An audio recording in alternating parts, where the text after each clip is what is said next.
Morning light filtered through the kitchen curtains as Barbara Wilson sipped her tea, staring at the small list she'd written on a torn piece of notepad paper. Bread Soap Bank. She read the word bank. The letters seemed heavy somehow. She felt a slow ache in her chest, the kind that comes when you know something is wrong, but hope just for a moment that it isn't. The house was quiet too. Quiet for a place that had once bustled with the sounds of her husband Robert's jazz records and the creaking of his favorite rocking chair. 5 years had passed since his death, but the silence still felt new some mornings. Barbara ran her finger along the rim of her teacup, the familiar porcelain worn smooth from years of morning rituals. The sound of tires on gravel broke her thoughts. She knew that sound, Joshua's SUV. Always arriving a little too fast. Stopping a little too suddenly. Her son never could master the art of patience. Even at 44, she straightened her cardigan and tucked the list into her pocket. "Ready, Mom," Joshua called out, as he walked in without knocking. His voice was soft, kind on the surface. His eyes were not. They moved over the counters, the keys, the mail, taking inventory. Behind him, Amanda followed, with a leather folder pressed tightly against her side. "We'll get you all set up," Amanda said, her smile too wide, too rehearsed. "Less stress, one signature and done." Barbara folded her list carefully. "Let me get my sweater," she said, standing slowly in her bedroom. She opened the small wooden jewelry box Robert had given her on their 30th anniversary. Inside was her late husband's tie pin, a simple silver bar with a tiny in the center where a gem should be. Beneath it, a thin wire. The pin was a recorder. She had bought it after nights of worry and one quiet meeting at the bank with a manager who listened. She pinned it carefully to her collar, hands steady despite her racing heart. She checked her purse, wallet, ID, and a plain envelope with 4 words written on a card inside. She took a long breath, squaring her shoulders.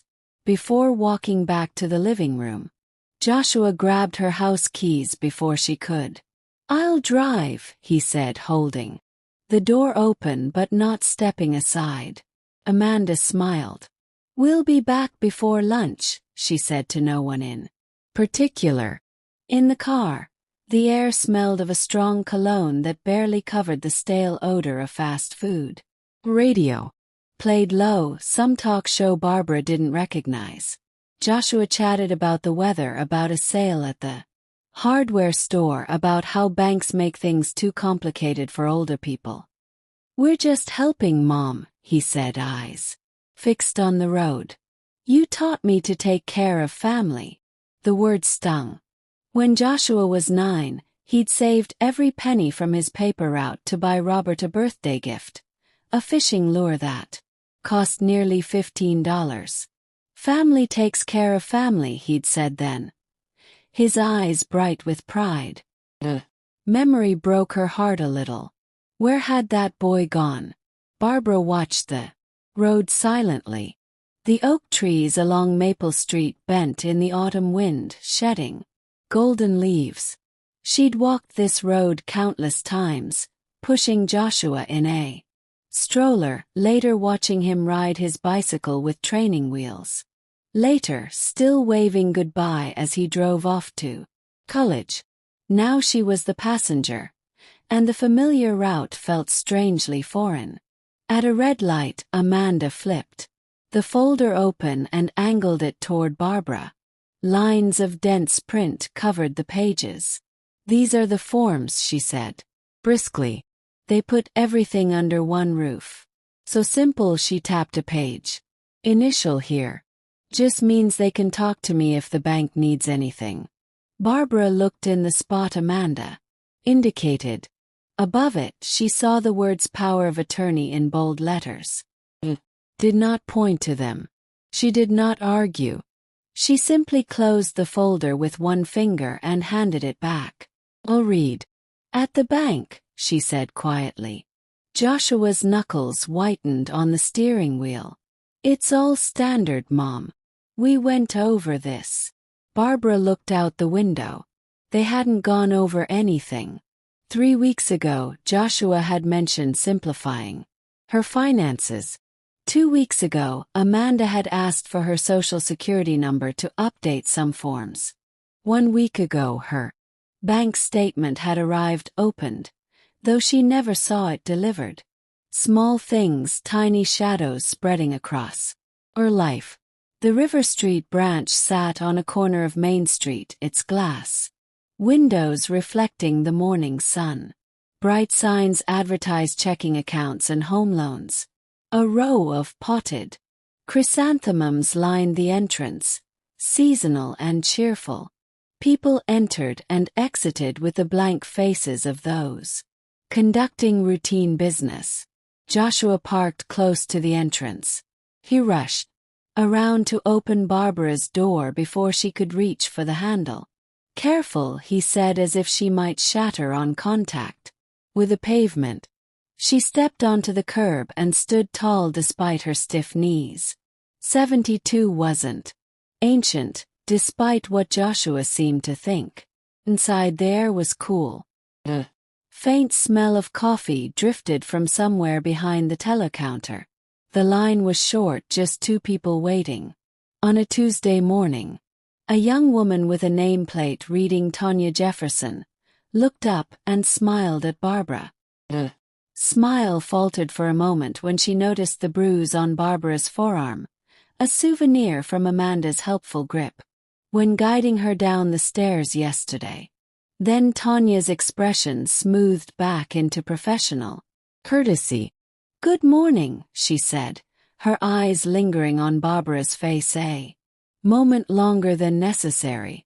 Joshua guided Barbara toward a small seating area, pressing a pen into her hand. "Let me fill the forms. You just sign," he said, his voice low. He laid the folder on the table and lowered his face to whisper, "No need to make a scene, Mom. It's routine." Amanda sat close on Barbara's other side. Too close. Her perfume was sharp and sweet like overripe fruit. She set one hand on Barbara's elbow. Not a gentle touch, a warning touch. Barbara kept her eyes on the far wall and counted in her mind. 1, 2, 3, 4, 5. Counting steadied her nerves. It was something Robert had taught her during his hospital stays. Count to 5, then decide if you're still afraid. "Let's see a banker," Joshua called toward the reception desk. "We have paperwork." His tone had weight now. He wanted speed. He wanted a room without windows. He wanted to be finished before anyone looked too closely. A door clicked open and a woman in a navy blazer stepped out. Her hair was pulled back in a neat bun, and she wore a badge that read, "Olivia Morgan, branch manager." She recognized Barbara with the quiet look of someone who doesn't forget faces. She also seemed to notice Joshua's grip on the pen, Amanda's hand placement, and the way Barbara's shoulder stayed unnaturally still. "Good morning," Olivia said, her voice calm and warm. "What can we help you with today, Mrs. Wilson?" Barbara lifted her chin slightly. "Paper," she said, her voice did not shake. "Perfect," Olivia replied. "Let me find an open office so we can be comfortable." She turned toward the teller line and gave a small nod that meant nothing to most people, but everything to trained staff. Tanya's hand moved to a phone. Joshua gathered the papers hurriedly. "We don't need, it's no trouble." Olivia interrupted still. "Until we like to review documents in private so we can answer any questions." She led the way unhurried. The carpet muffled their footsteps. The office she chose had a glass wall facing the lobby and a door that closed with a soft click. Inside were 2 chairs and a small table. A white noise machine hummed discreetly in the corner. A small security camera blinked slowly near the ceiling. Barbara took the chair where she could see both the door and the hallway beyond. Joshua sat across from her, one knee bouncing rapidly. Amanda pressed in at Barbara's side, opening the folder again, finger-pointing. Impatiently. "Here," she said. "Initials go fast when you don't overthink." Olivia took a seat at the edge of the table. She did not reach for the pen. "Before we begin, I'll make copies of your IDs and scan these forms so our system has them on file," she said evenly. "Mrs. Wilson, may I have your ID?" Barbara opened her purse. ID wallet, the plain envelope. Her hand found each item by feel. She placed her ID on the table. She placed a deposit slip from her wallet on top of it as if by habit, and she touched the envelope, but did not take it out yet. Not yet. Her heart pounded hard against her ribs. Joshua slid the pen closer. His smile looked strained now. "Sign, Mom," he said softly, though his jaw was tight. "We need to be somewhere after this." Amanda's fingers tightened on Barbara's arm until the skin blanched. "We're doing this for you," she murmured. "Don't make it hard." Barbara turned her head and looked directly at her son. She did not look away. For a moment the room went quiet in her mind. She saw his first day of school, his small hand waving goodbye. She saw him graduating high school, tall and proud. She saw him on the day of Robert's funeral, holding her elbow just as he did now, guiding, always guiding. She let the pain of that memory pass through her and not stop her. "I will read first," she said. Simple words, not loud, a line she could stand on. Olivia nodded as if that was the only correct answer. "Of course." Joshua laughed once, short and harsh. "Mom, it's all standard. We talked about this." Barbara set the pen down. Reached again into her purse, her fingers closed around the envelope. She felt the weight of the small card. Inside. 4 words. Not a speech, not a fight, a call for help. She drew the envelope out and slid it beneath the deposit slip with a smooth motion. No drama, no pause. "Here are my documents," she said to Olivia. Her eyes met the manager's and held for a second longer than normal. Just long enough to say, "I trust you." Just long enough to say, "Please see me." The white noise machine hummed. The camera blinked. Outside the glass wall, Tanya looked over from the counter with the same calm face and the same watchful eyes. Barbara breathed in. The pen lay silent on the table.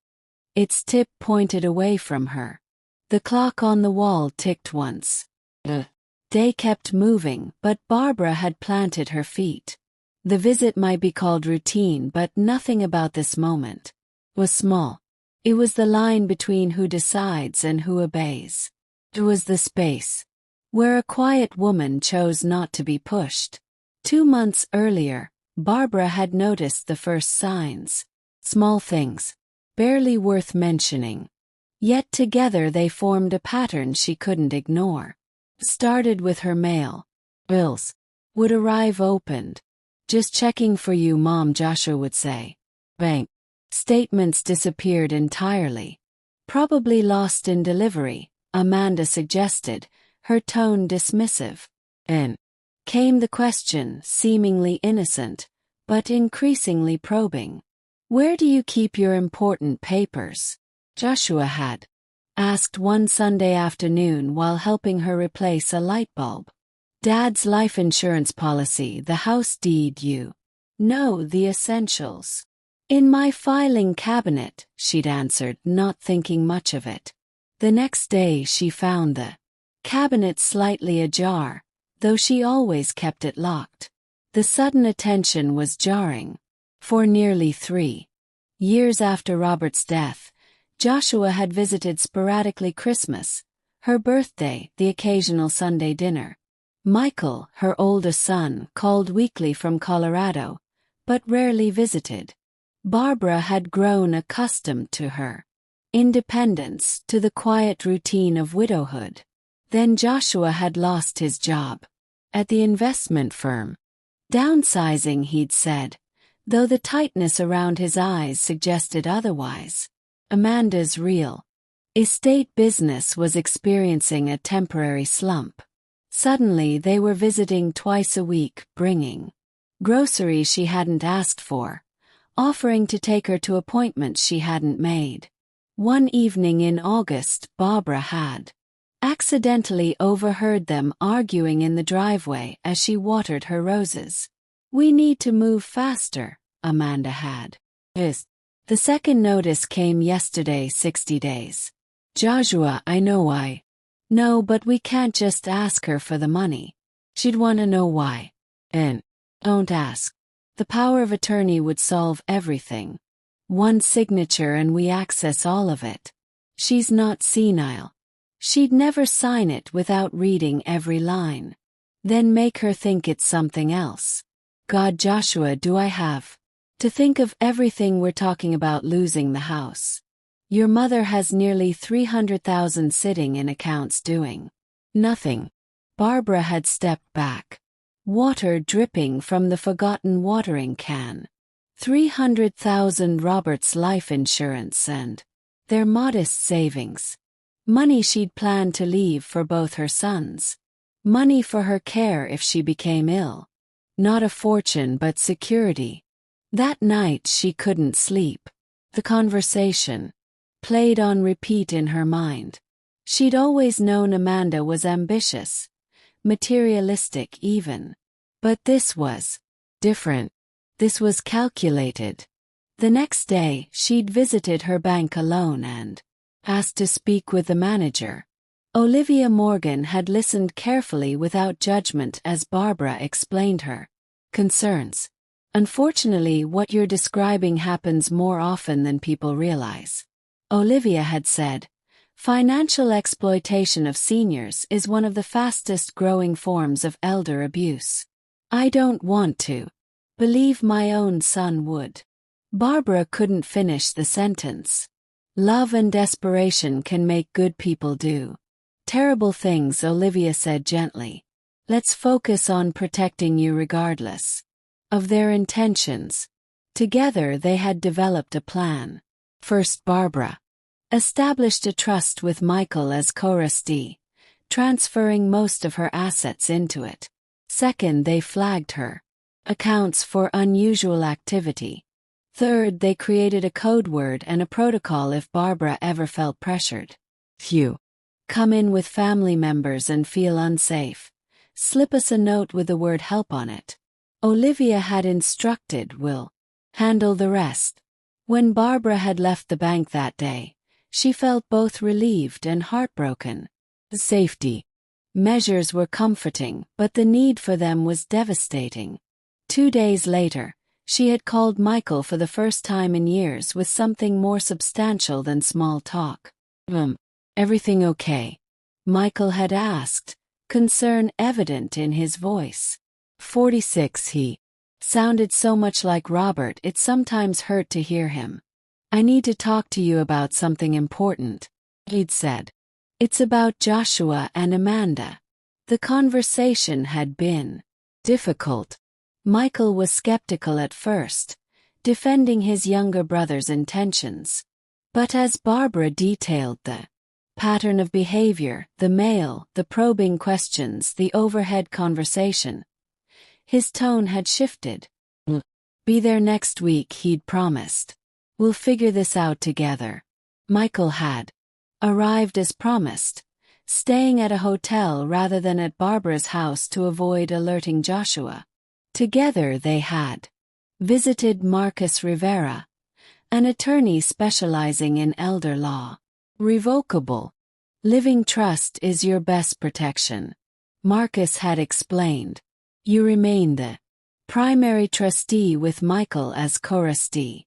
Your assets transfer into the trust, which means even if someone obtained power of attorney over you personally, they couldn't touch what's in the trust.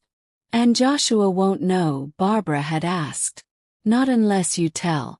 The trust isn't public record.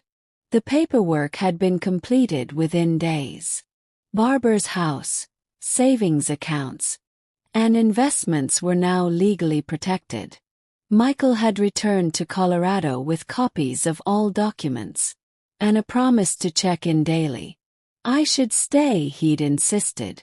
No, Barbara had said firmly. If Joshua suspects anything, it could make things worse. Have a plan. The plan involved Eleanor Patterson, Barbara's closest friend and a retired attorney herself. Eleanor would check in daily, and Barbara would wear the recording device whenever Joshua and Amanda visited. They had purchased the tie pin recorder together, practicing with it until Barbara could activate it without looking. Are you sure you want to do this? Eleanor had asked, gathering evidence against your own son. Barbara had stared out the window, watching fallen leaves skitter across her driveway. I don't want to believe he would do this, but if he is, I need to know, and I need proof.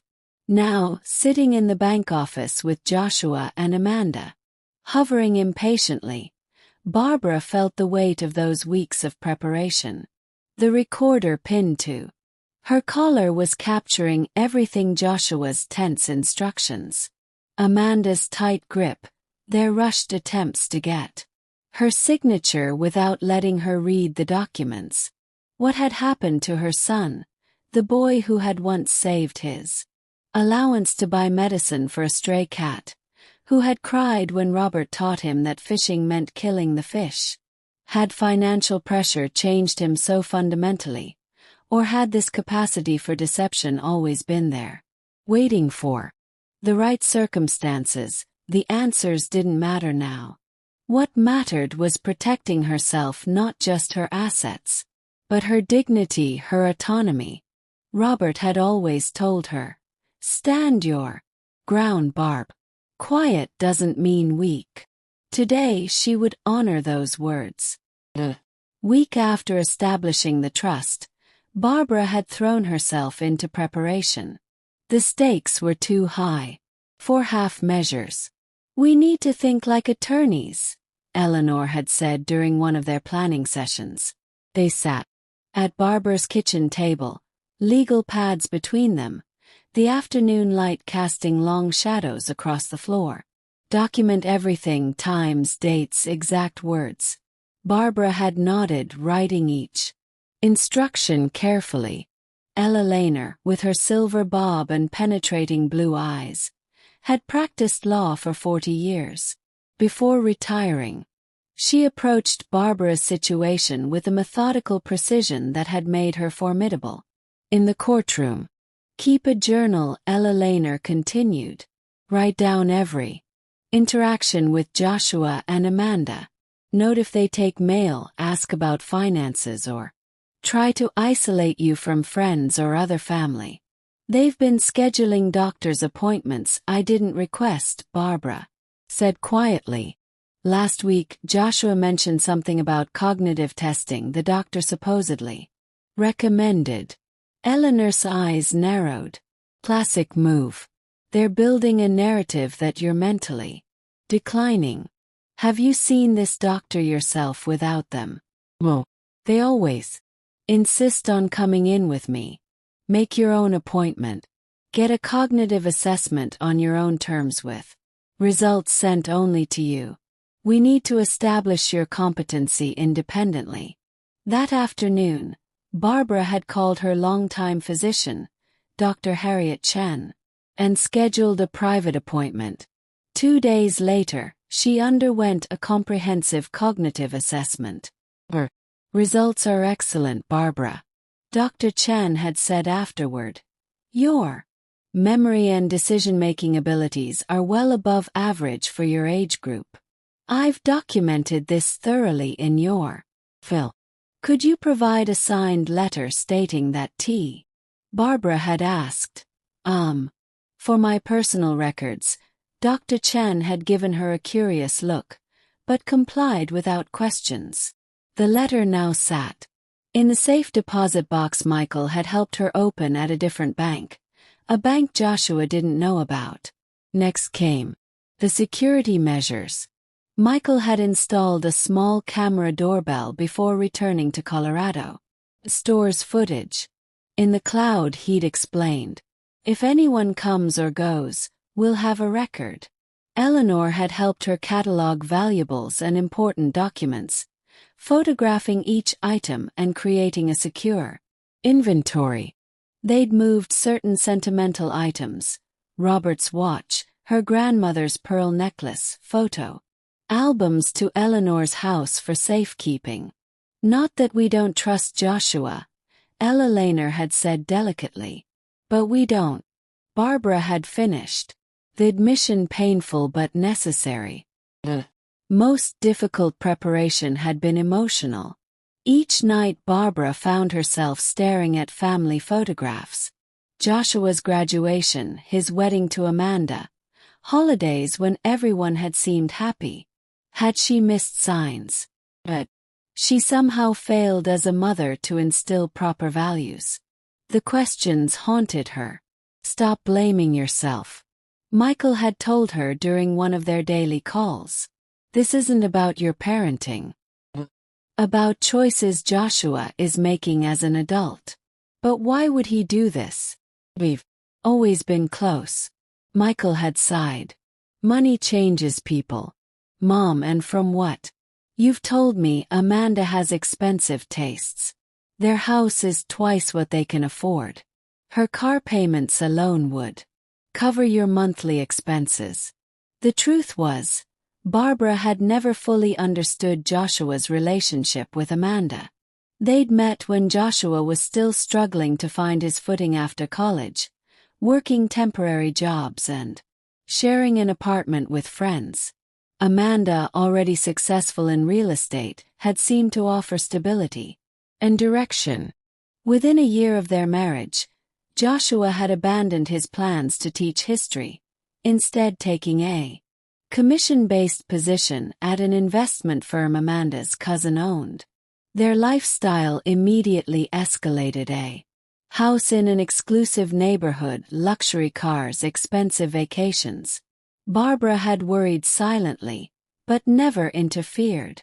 Now she wondered if Joshua had been living beyond his means all along, accumulating debt behind the facade of success. The thought that he might see her as nothing more than a financial solution made her physically ill. 3 days before this bank visit, Barbara had received an unexpected call from Tanya Jefferson, the teller at River Street branch. Mrs. Wilson, this is Tanya from your bank. I'm calling about a transaction request we received today. Barbara's heart had raced. Transaction? I haven't requested anything. Someone attempted to transfer $5,000 from your savings account to an external account.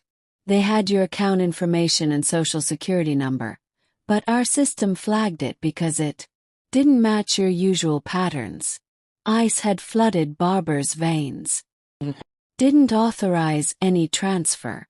That's what we suspected.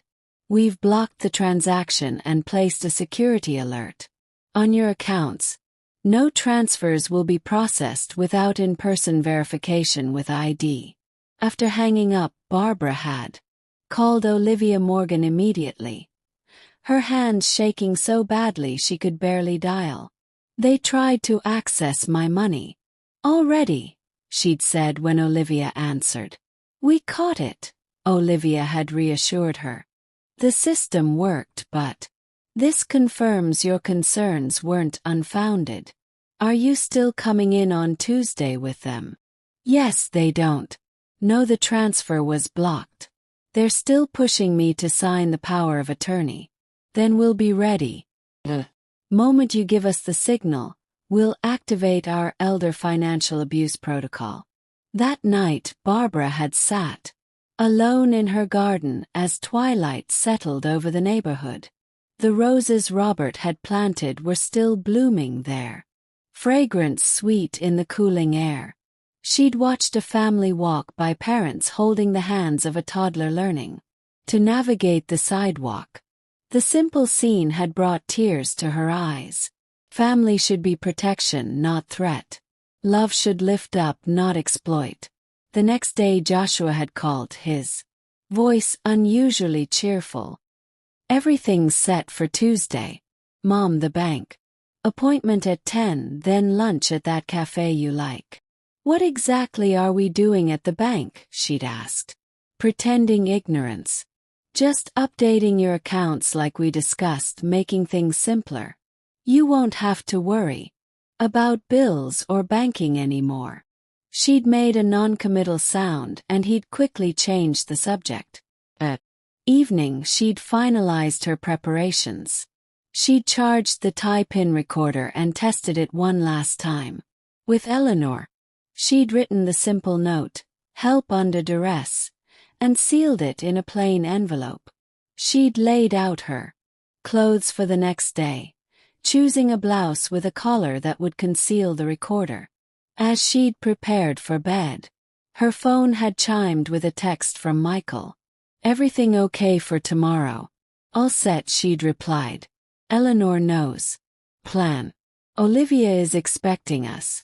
I can still fly out tonight," he'd offered. "Well, better if you're not here yet.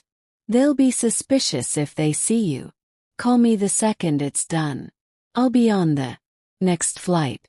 Barbara had slept fitfully, waking several times from dreams where she was lost in her own house, unable to find the doors.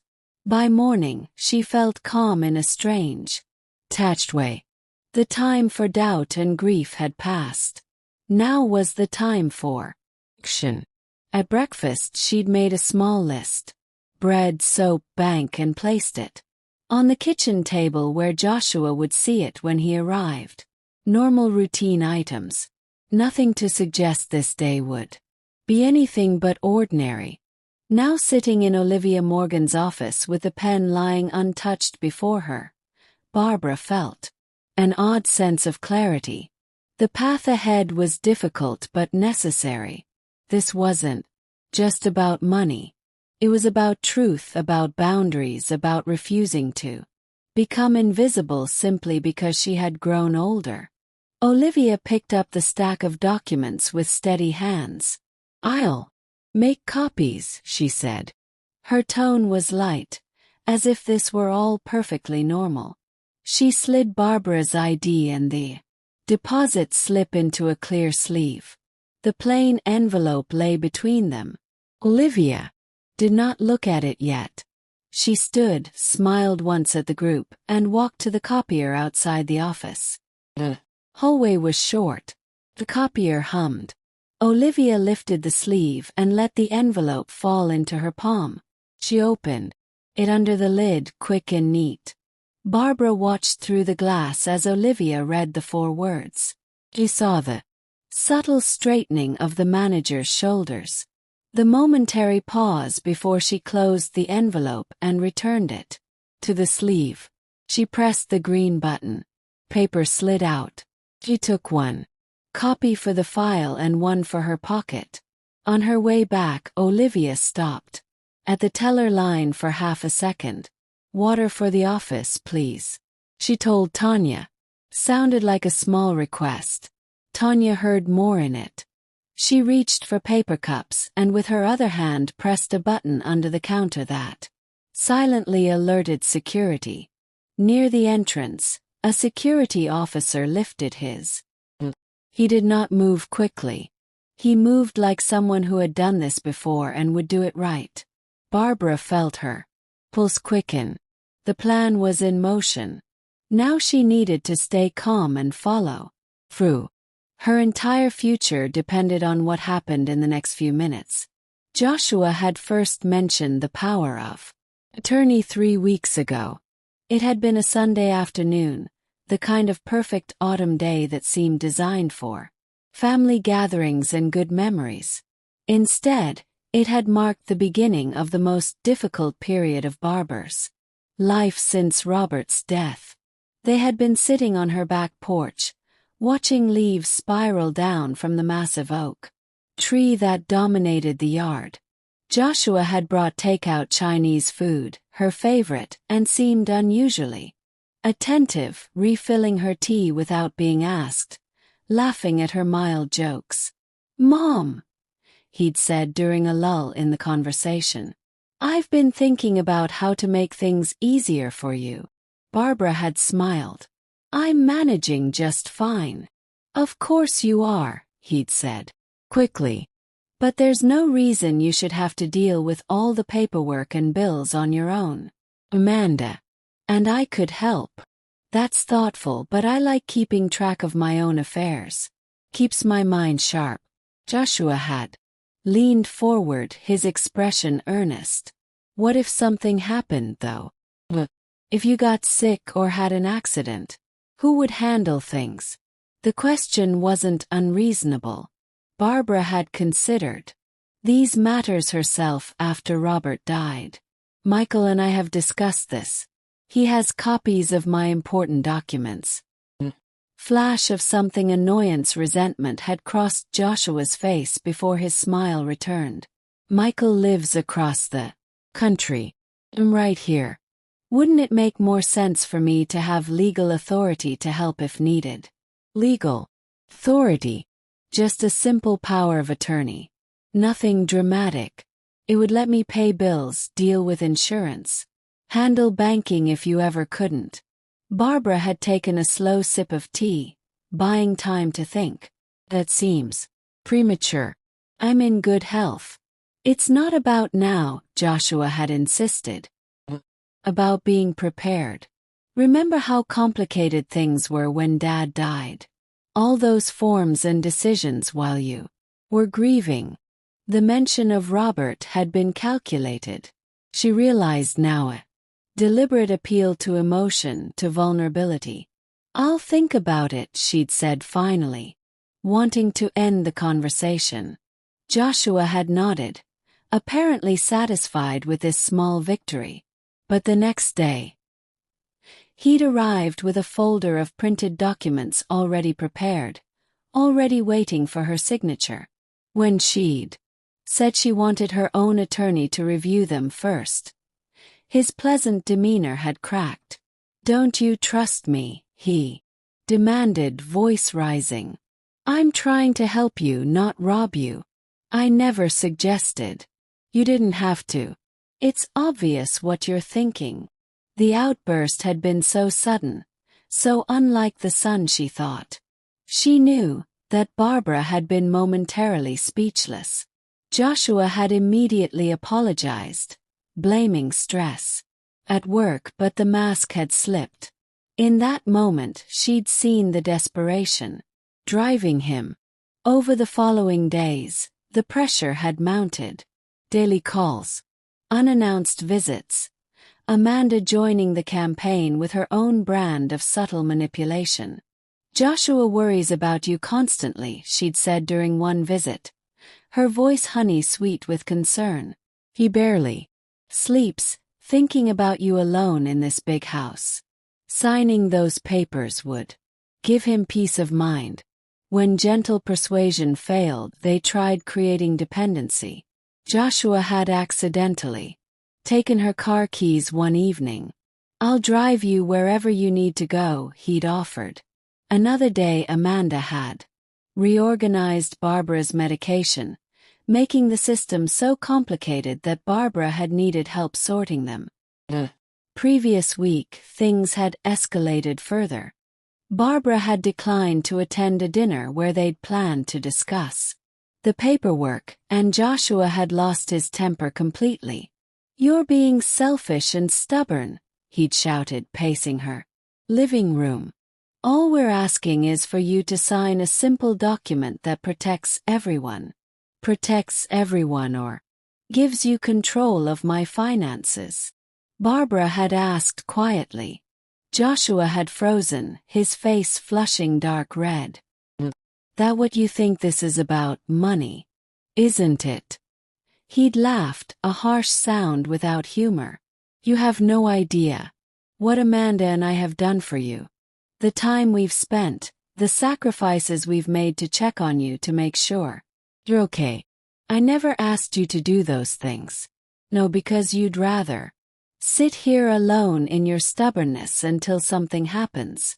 Then Michael can swoop in from Colorado and play the hero while I've been doing the actual work of caring for you. The outburst had revealed more than Joshua intended: the resentment toward Michael, the view of Barbara as a burden rather than a person, the framing of basic family connection as sacrifice.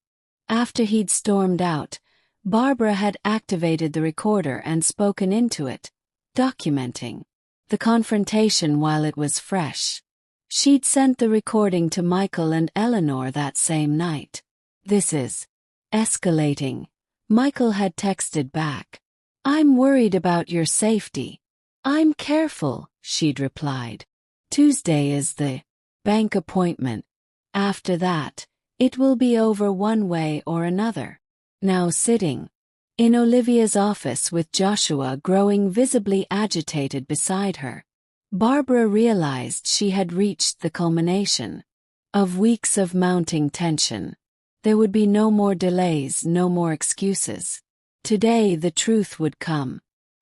Olivia returned from the copier and set a cup of water in front of Barbara. Here you go. She placed the copied documents on the table and smiled at Joshua and Amanda. Thank you for your patience. Joshua leaned forward. Great. So we can sign now. In a moment, Olivia. She turned the white noise machine up one notch and placed a small recorder on the table. We record all document reviews for accuracy. It protects everyone. Do I have your consent to record?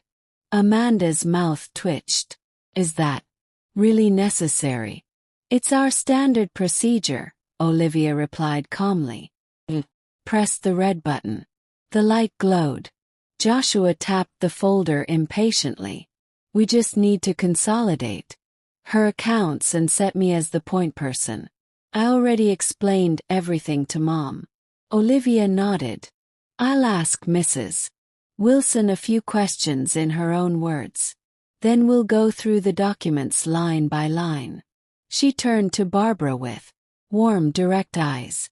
Mrs. Wilson, can you tell me what these forms will do? Barbara touched the edge of the table, steadying herself. Her voice was even when she spoke. They will give my son control over my money in my house. She did not look at Joshua, whose posture had stiffened visibly. That's not Mom. You're making it sound. Olivia held up a hand, polite but firm. I'll come to you in a moment. She opened the folder. Who prepared these documents? A mobile notary did. Amanda answered quickly. It's all standard. Olivia examined the stamp on the first page, her eyes passing over the spacing in the seal. Barbara noticed the slight narrowing of her eyes. Something was wrong with the documents, though Olivia gave no other reaction. And do you have your own attorney, Mrs. Wilson? No, Barbara said. Awfully. Joshua smiled as if he were being helpful.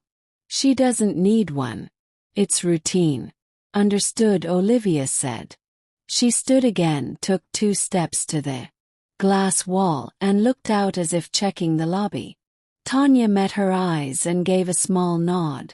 Near the entrance, the security officer turned a key in the top latch that controlled the front door. Click softly. Customers could leave, but no one new would enter. The branch went a shade quieter, like a room holding its breath.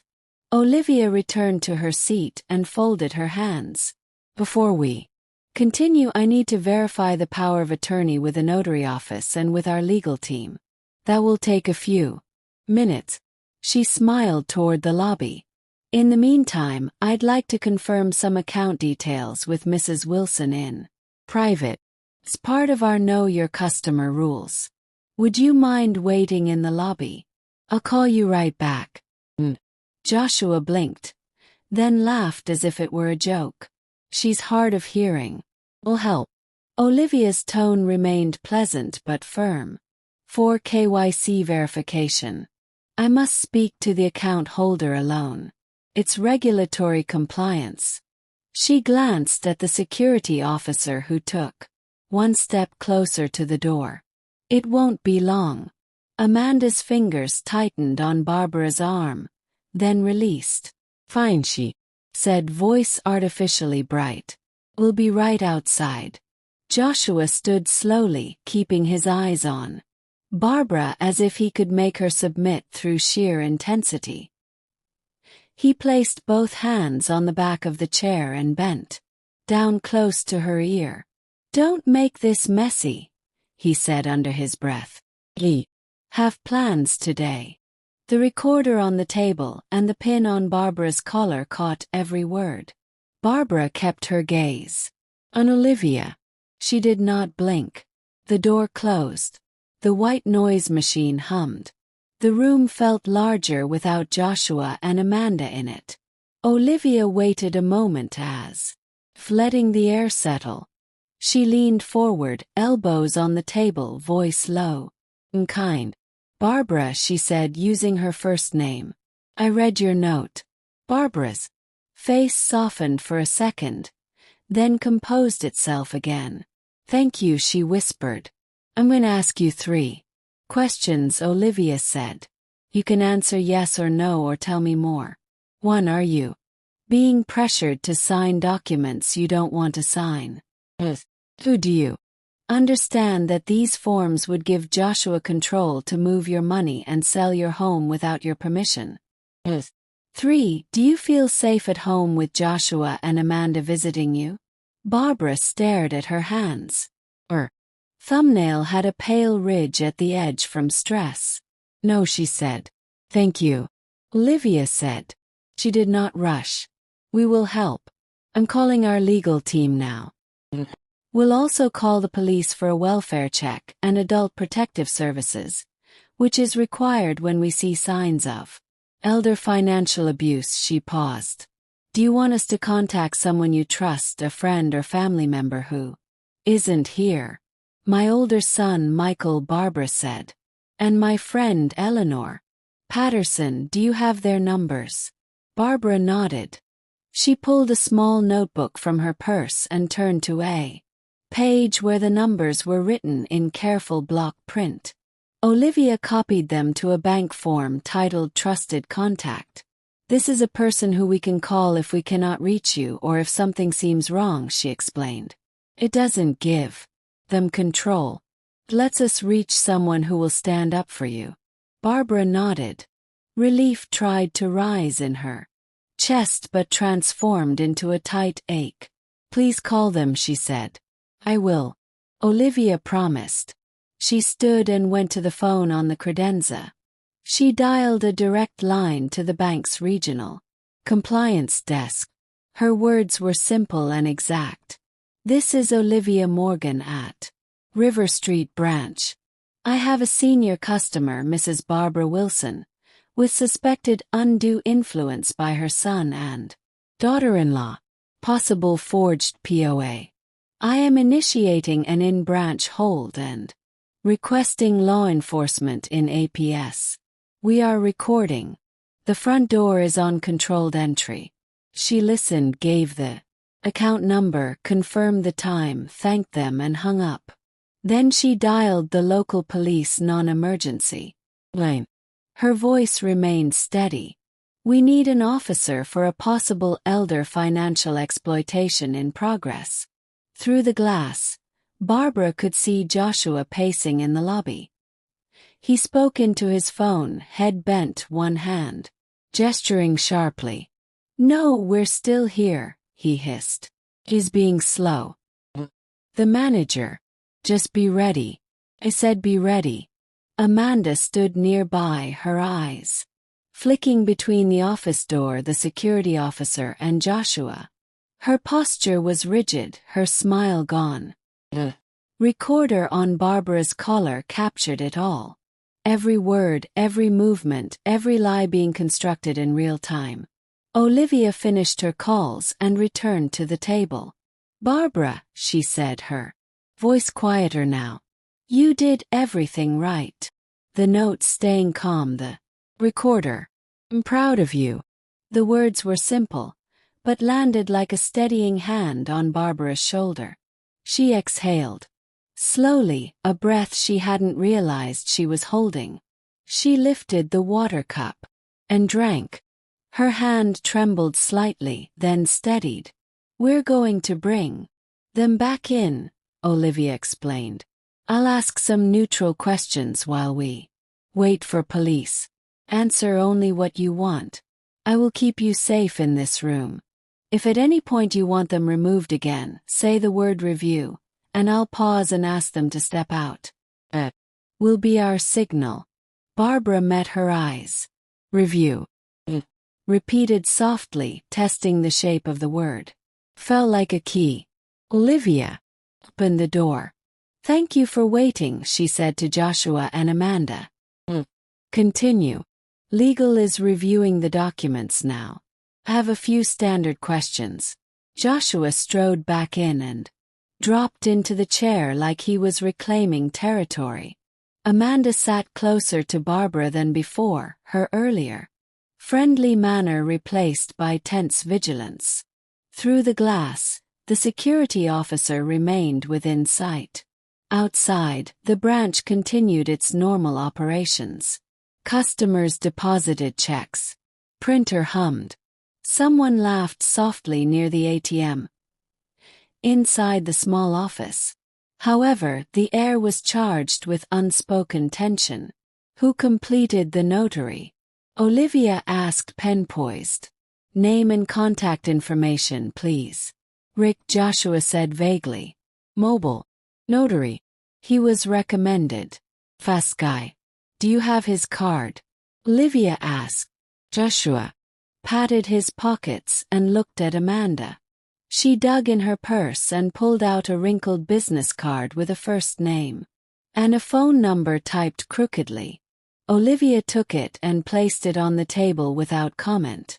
"And what is the reason for consolidating today?" "Efficiency," Amanda said quickly. "Barbara gets confused with bills. We just want to help." Barbara looked at the paperwork in front of her. The words seemed to swim for a moment before settling back into focus. She placed her hands flat on the table and kept them there like anchors. Olivia nodded. She wrote stated reason next to Amanda's explanation. Not confirmed. It was a small thing, but it mattered. Her eyes flicked to Barbara, a question there. Barbara shook her head slightly. "Say." The door latch made a soft click as the security officer checked it again. The branch continued its quiet hum of activity. The clock hand moved past 12 and started down the other side. Somewhere in the distance, a siren rose, not loud yet, just a thin line of sound drawing closer through the town streets. Joshua leaned in and lowered his voice. "Can we move this along?" he said. "We have an appointment after this. We will proceed as soon as legal clears the documents," Olivia replied calmly. She met his gaze directly. "Until then, nothing will be signed." Barbara maintained her slow, even breathing. The recorder pressed cold against her collarbone. The water cup left a ring on the table. She kept the pen beside it, cap still on. Felt the change in the room, even if Joshua didn't recognize it. The visit had shifted. The part where she was led was over. The part where she was heard had begun. The siren grew louder then faded as a patrol car stopped outside the bank. Through the glass walls of the office, Barbara saw the security officer glance toward the front entrance and give a subtle nod to Olivia. The manager kept her expression neutral, continuing to ask routine questions as if nothing had changed. Mrs. Wilson, can you confirm your current address for our records? Olivia asked calmly.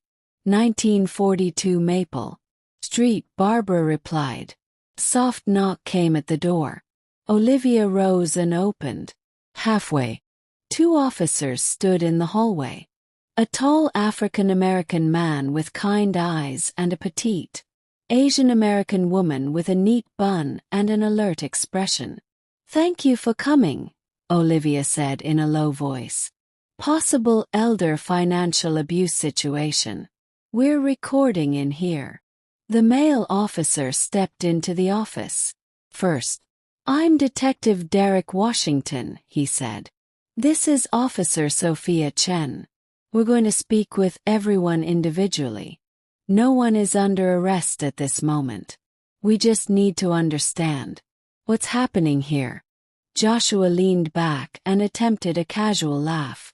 What's happening is a family errand. We don't need police. Detective Washington didn't immediately respond to Joshua. Instead, he turned to Barbara. Are you okay? Barbara folded her hands in her lap. I'm now, she said, her voice steadier than she expected. Officer Chen's gaze shifted to the pale marks on Barbara's forearm. How did you get that bruise? Amanda crossed her legs and immediately answered for Barbara. She bruises easily. She bumped a chair. Yesterday. Barbara kept her voice even. She squeezed me when I didn't want to. Get in the car. The room fell silent. The recorder light glowed red. The white noise machine hummed. Out in the lobby, customers continued their banking, unaware of the drama unfolding behind the glass wall. Detective Washington nodded once. We'll separate for statements. Mrs. Wilson, I'll talk with you and Ms. Morgan here. Mr. Wilson, Mrs. Wilson, please step to the waiting area outside. Officer Chen will remain with you. Joshua rose slowly. His jaw tightened visibly. He bent close to Barbara as he passed her chair. Don't do this, he whispered. We're family. The recorder at Barbara's collar caught the hiss of his breath, the urgency in his voice. When the door closed, the room seemed to expand with their absence. Detective Washington pulled a chair closer to Barbara and sat. Officer Chen remained near the glass, maintaining a clear view of Joshua and Amanda in the waiting area. Mrs. Wilson, Washington began. Do you want to be here today? Well, did someone pressure you to sign papers you do not understand? Oh, my son Joshua. His wife Amanda. Have they taken your mail? Yes, they collect it before I can. They tell me what to sign. They say I'll be put in a nursing home if I refuse. Olivia listened without interrupting. Detective Washington's voice remained gentle. Ooh, you feel safe at home when they visit? No, Barbara said. Her eyes burned with unshed tears, but she kept her chin level. Thank you, he said. I'm going to take a photo of your arm for documentation. He used a small camera, asked permission, and captured a clear image of the bruise. He noted the date and time. Do you have any evidence of this? Pressure notes, recordings, witnesses? Barbara touched the tie pin. This records, she said. I also gave a note to the bank. The teller saw it. The manager helped. Olivia spoke. And I activated our in-branch hold protocol. Legal is reviewing a power of attorney they brought. We suspect the notary stamp is fraudulent. We also have video from the lobby. Our policy allows us to share with police upon request. Officer Chin made notes. Please preserve all footage and audio. We'll request copies. A call light flashed on Olivia's desk. She picked up the phone. Legal, she said, then listened intently. Understood. She hung up and met the detective's eyes. Compliance confirms. The notary number on this stamp does not exist in state records. They also reviewed and attempted electronic funds transfer last week using similar authorization. We rejected it then. Pattern suggests forgery. Barbara's hands tightened momentarily, then relaxed. The words settled over her like both a blanket and a weight. Meant she had been right all along. It also meant her son had crossed a line that couldn't be uncrossed. Another knock came at the door. The security officer opened it carefully. A man in work boots and a worn denim jacket stood behind him, his face tense with worry. "I'm Michael Wilson," he said. "My mother pulled, or the bank did. They said she needed me." Barbara stood before she realized she was moving. "Michael," she said, her voice breaking on his name. He crossed the small space in 2 steps and took her hands in his. He didn't embrace her immediately, seeming to sense her fragility. Instead, he held her hands like something both precious and strong. "Are you okay?" he asked, searching her face. "I am now," she repeated. Detective Washington explained the situation in concise, clear sentences. Michael listened, his expression shifting between concern and contained anger. When the detective finished, Michael nodded once. He looked at Olivia. "Thank you," he said. The words weighted with genuine gratitude. Through the glass, Joshua saw Michael and froze in mid-stride.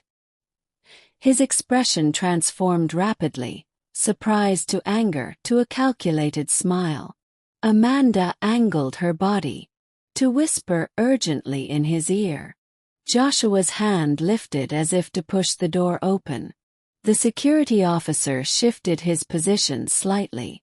Joshua's hand dropped. "We're going to bring them back," Detective Washington said.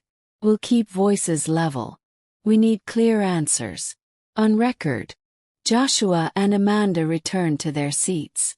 Joshua spoke first, his voice smooth. "Mom is confused. She mixes up dates and loses bills. We're helping." Detective Washington maintained his professional tone. "Mrs. Wilson, do you pay your own bills?" "Yes," Barbara said. "On the 1st and 15th of each month I write checks and walk them to the mailbox myself. Does anyone else have access to your online accounts?" "Well." Washington turned to Joshua. "Mr. Wilson, why do you need power of attorney today?" Joshua spread his hands in a gesture of innocence. "To simplify things," she said. She wanted help. "I'm the one who shows up." Michael's jaw tightened, but he remained silent. Officer Chin looked up from her notes. "Who is Rick?" "The notary. Friend of a friend," Amanda said quickly. "He's legitimate," Olivia spoke, her voice still calm. "Our legal department could not find his commission. The stamp number is not valid. That is a crime in this state." Amanda maintained a smile. That didn't reach her eyes. "Maybe it's a typo." Detective Washington made notes without reacting. He continued asking for specific information, dates, times, locations. He asked who printed the forms, who brought them to Barbara's house, who handled her mail. He asked where Joshua had been the previous Thursday at 3:00 p.m. when the bank had blocked the earlier attempt to transfer money from Barbara's accounts. Joshua claimed he was at work. His eyes slid away from direct contact.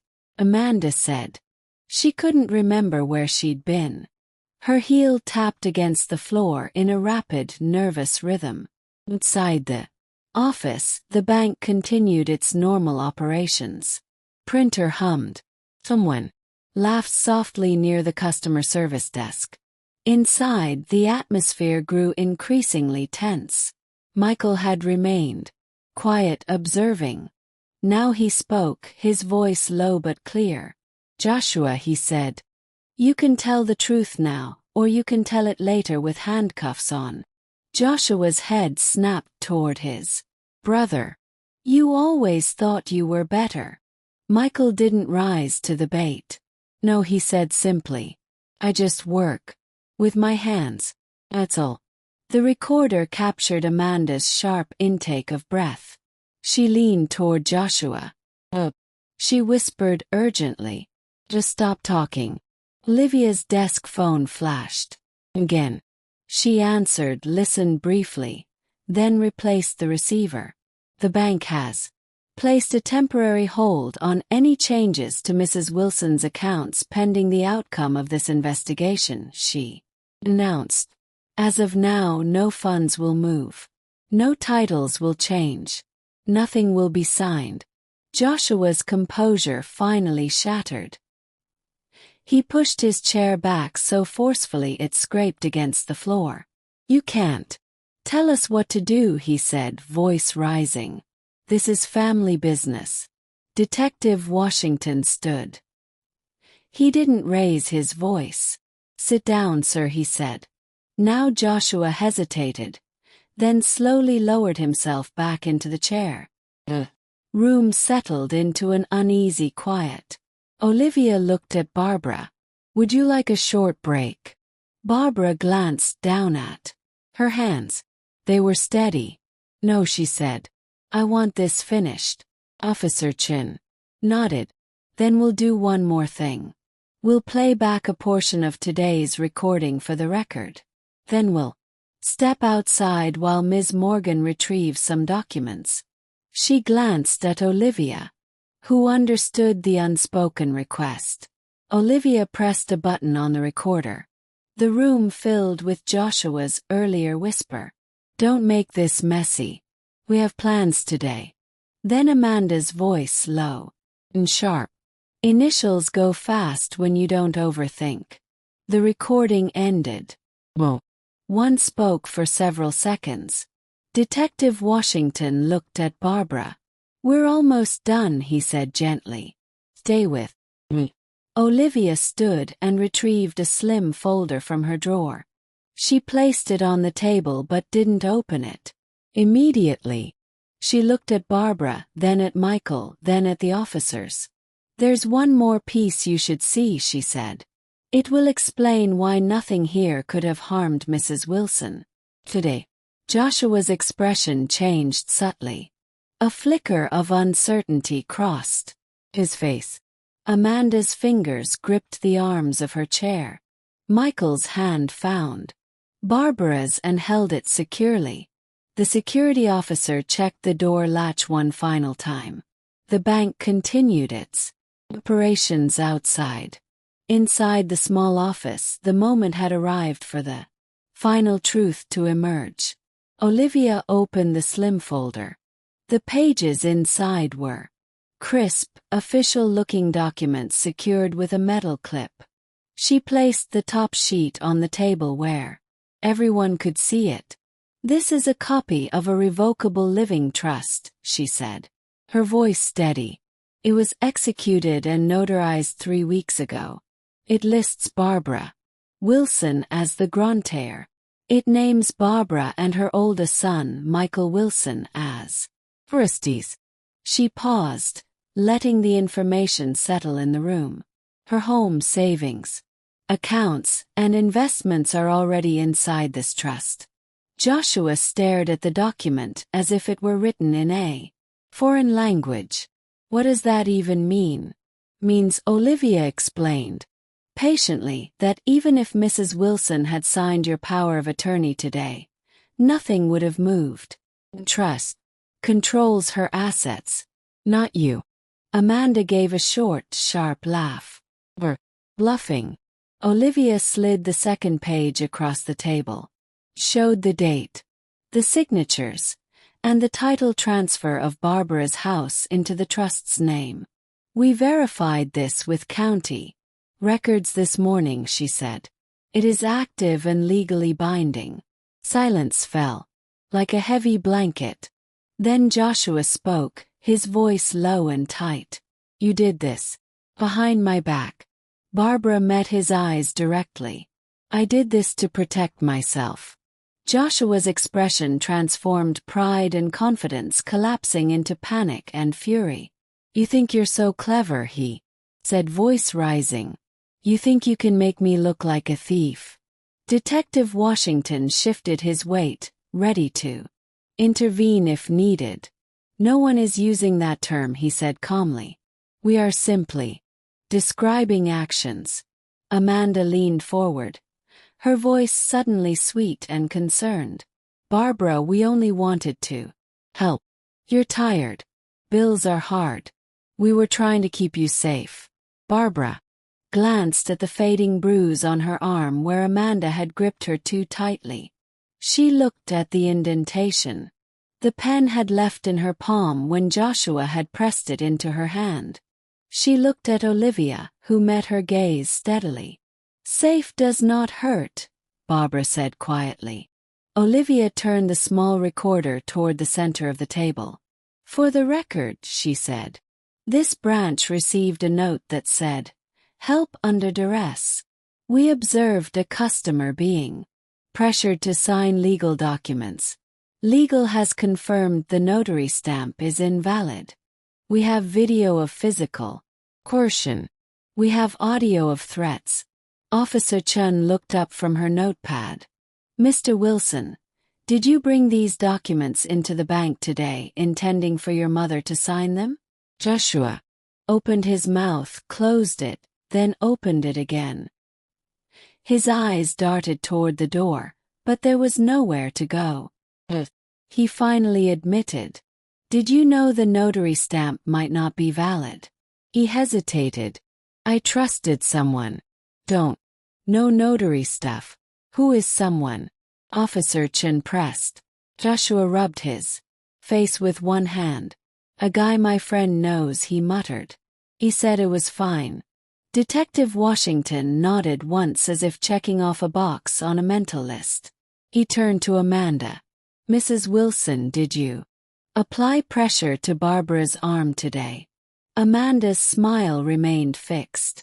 I touched her so she wouldn't lose her place on the form. We have video that shows excessive force, Washington said evenly. We also have photos of the resulting bruise. Would you like to revise your statement? Amanda's eyes went cold. Well, Olivia folded her hands on the table. Barbara, she said softly, you and I met 2 weeks ago. You asked questions about safety. You made a plan. Today that plan worked. Barbara felt tears rise. This time she didn't try to suppress them. They fell silently. Thank you, she said simply. Michael squeezed his mother's hand. You did this, he said with quiet pride. You saved yourself. Outside the office, the bank continued its normal operations. Inside, the confrontation had reached its conclusion. The truth had been spoken. The evidence had been presented. What remained now were the consequences. Detective Washington stood. Mr. and Mrs. Wilson, he said formally. You are being detained for investigation into attempted financial exploitation and document forgery. You will come with us now. Joshua pushed back from the table again, but the fight seemed to have drained from him. His chair bumped against the wall and stopped. He looked at Barbara with an expression of betrayal. Mom, he said, his voice breaking. Don't let them do this. Please. Barbara's throat ached with conflicting emotions. She loved her son. She also loved the truth. Both were real. Both mattered. I am your mother, she said steadily. I am not your ATM. Amanda stood without looking at anyone. I want a lawyer, she said flatly. Right now. You can request one at the station, Detective Washington replied. He nodded to the security officer and Officer Chen. They moved to escort Joshua and Amanda from the office. As they reached the door, Joshua turned back. "This isn't over," he said. Not quite a threat, but not quite a plea either. Barbara met his gaze. "Yes," she said quietly. "It is." The door closed with a soft click that somehow felt final. The recorder light went dark. The white noise machine hummed its steady, comforting rhythm. Barbara sat very still. Then the tears came in earnest, quiet but steady. Michael pulled his chair closer and placed an arm around her shoulders. He didn't say it was okay. He didn't make promises he couldn't keep. He simply held her while she cried. Olivia brought a box of tissues from the shelf and set it within reach. "We'll file our reports," she said gently. "We'll preserve all recordings and video. We'll provide them to the police. We'll place alerts on your account so any unusual activity is immediately flagged." Barbara nodded, dabbing at her eyes. "I want to press charges," she said. The words were heavy but necessary. "I will not be silent about this." "You don't have to be," Olivia assured her. A soft tap sounded at the glass. Tanya stood there with fresh cups of water. She set them inside the door and gave Barbara a small, encouraging mail. Barbara smiled back, a fragile expression, but genuine. Felt like the first time her face had moved that way all day without effort. Detective Washington returned after Joshua and Amanda had been escorted to patrol cars. "They're on their way to the station," he informed them. "We'll be in touch about formal statements and next steps." He handed Barbara a business card. "If they contact you in any way, call this number immediately. If anyone shows up at your house, call 911. We'll arrange for extra patrol checks in your neighborhood for the next few days." "Thank you," Barbara said. "Do you have a safe place to stay tonight?" "Yes. Home." Michael answered before Barbara could speak. "With me there, I'll change the locks today." Washington nodded. Shouldn't be alone right now." After the detective left, Olivia gathered the copies and trust documents and placed them in a neat stack for Barbara to take. "Do you want me to walk you out?" she offered. "Yes, please, Barbara." They moved through the lobby together. Other customers glanced up briefly, then looked away kindly, pretending not to notice Barbara's tear-streaked face. At the door, the security officer unlocked the entrance and held it open. Sunlight touched Barbara's face as she stepped outside. The air felt different, somehow cleaner, fresher. Michael guided her to his truck parked beside Joshua's abandoned SUV. "The police will probably impound it," he said, noticing her gaze. "Part of the investigation," Barbara nodded, not trusting herself to speak yet.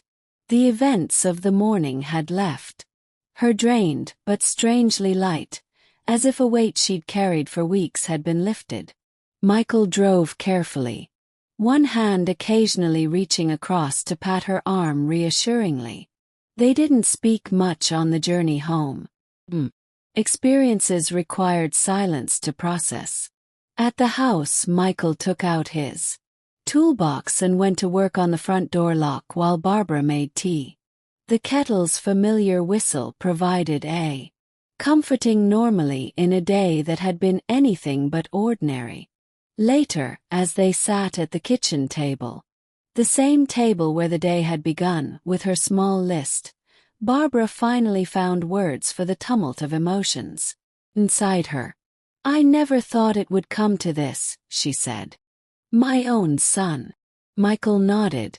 "People change, or maybe they show who they always were given the right circumstances. Was it the money? Was that all it was?" Michael sighed. "Probably not just that. Joshua always felt he had something to prove. Always competing, always wanting to appear successful. Amanda encouraged that side of him. I failed him somehow, Barbara whispered. No, Michael said firmly. He made his choices. Adults do that. Not on you, Barbara stared into her tea. What happens now? Legally, they'll probably face charges. Financial exploitation of the elderly is a serious offense in this state. The forged documents make it worse. I meant with us, our family. Michael was quiet for a moment.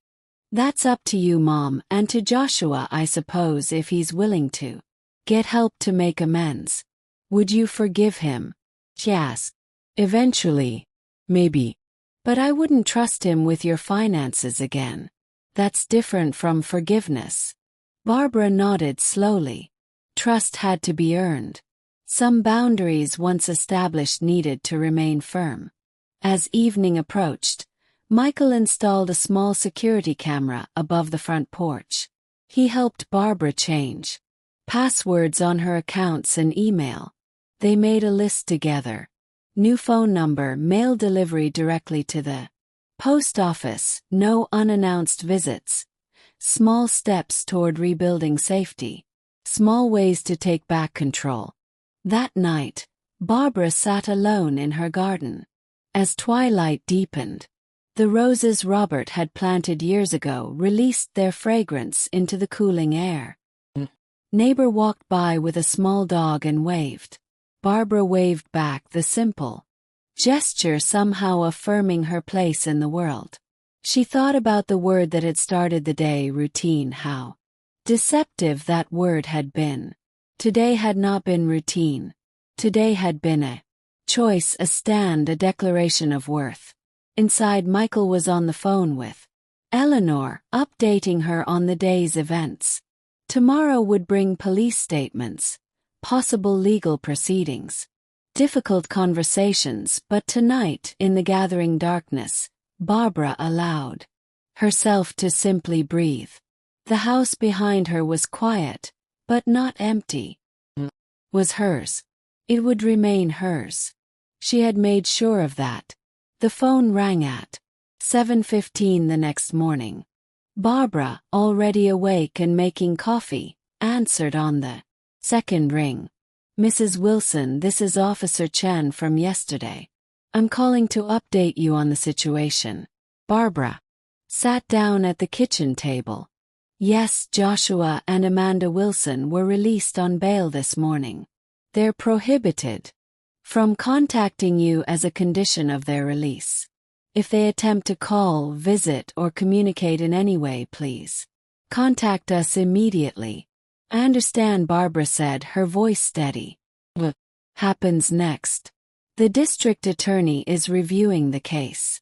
Given the evidence, the recordings, the fraudulent documents, the attempted transfer, they'll likely file formal charges within the week. You'll need to provide a detailed statement, but we can do that at your home if that's more comfortable. Yes, please. My son Michael is here. Detective Washington, and I can come by this afternoon around 2 if that works for you. We'll be here. After hanging up, Barbara stared at the phone.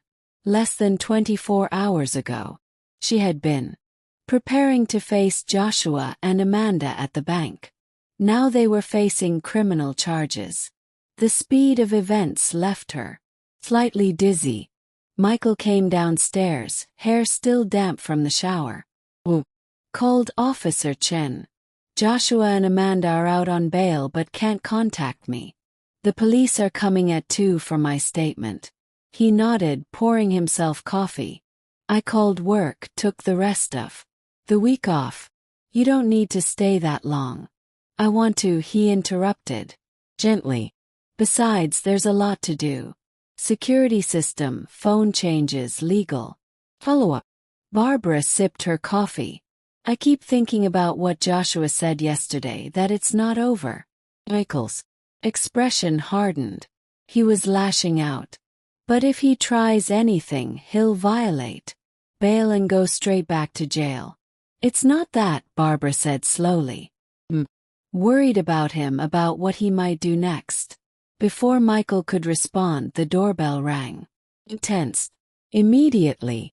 "Stay here," he said, moving to the front window. He peeked through.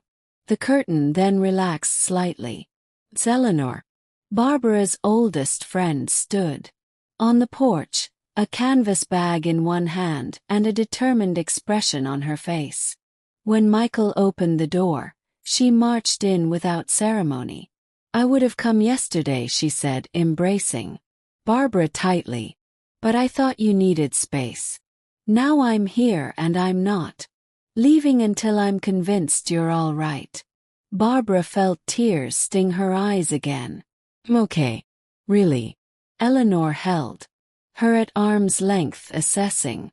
"You're better than I expected. Actually, Michael filled me in last night. You were incredibly brave." "Not brave," Barbara said. "Just desperate." "Sometimes they're the same thing," Eleanor replied. She began unpacking her bag. Fresh muffins, a casserole for later, and several folders of documents. "I've been researching elder law since this began. The case against Joshua and Amanda is strong, especially with the attempted electronic transfer. I don't want them to go to prison," Barbara said quietly. Ella Lehner and Michael exchanged glances. "That's for the courts to decide." Michael said gently. "But financial crimes against seniors carry serious penalties. They might be offered a plea deal," Eleanor added. "Probation, restitution, mandatory counseling. That's not something you control." Barbara nodded, understanding but not entirely accepting. Despite everything, Joshua was still her. The thought of him in prison made her physically ill. The doorbell rang again. This time, Michael checked the newly installed security camera feed on his phone. "It's Amanda," he said, disbelief coloring his voice. "Alone." Eleanor straightened. "She's violating the no-contact order. Call the police." "Wait," Barbara said. "Let me see her." Michael protested. "It's not safe. We can talk through the door." Barbara insisted. "I want to hear what she has to say." Michael looked to Eleanor, who shrugged helplessly. "It's her decision," he said. "But I'm recording this conversation." She pulled out her phone and activated the voice recorder. Barbara approached the front door through the decorative glass panel. She could see Amanda's distorted figure standing on the porch. She looked smaller somehow, less polished than usual. "What do you want, Amanda?" Barbara called through the door. "You're not supposed to be here." "No." Amanda's voice came back subdued. I need to talk to you just once." "We're recording this," Michael called. "And we've already called the police." "Lie. But a strategic one." Barbara didn't contradict him. "That's fine, Amanda. I deserve that."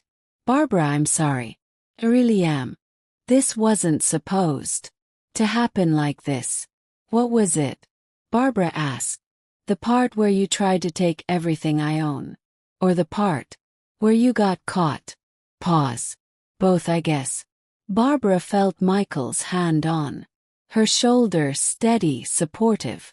"Joshua doesn't know I'm here," Amanda continued. "We're staying at a hotel. He's not handling this well." "That's not our problem," Michael said flatly.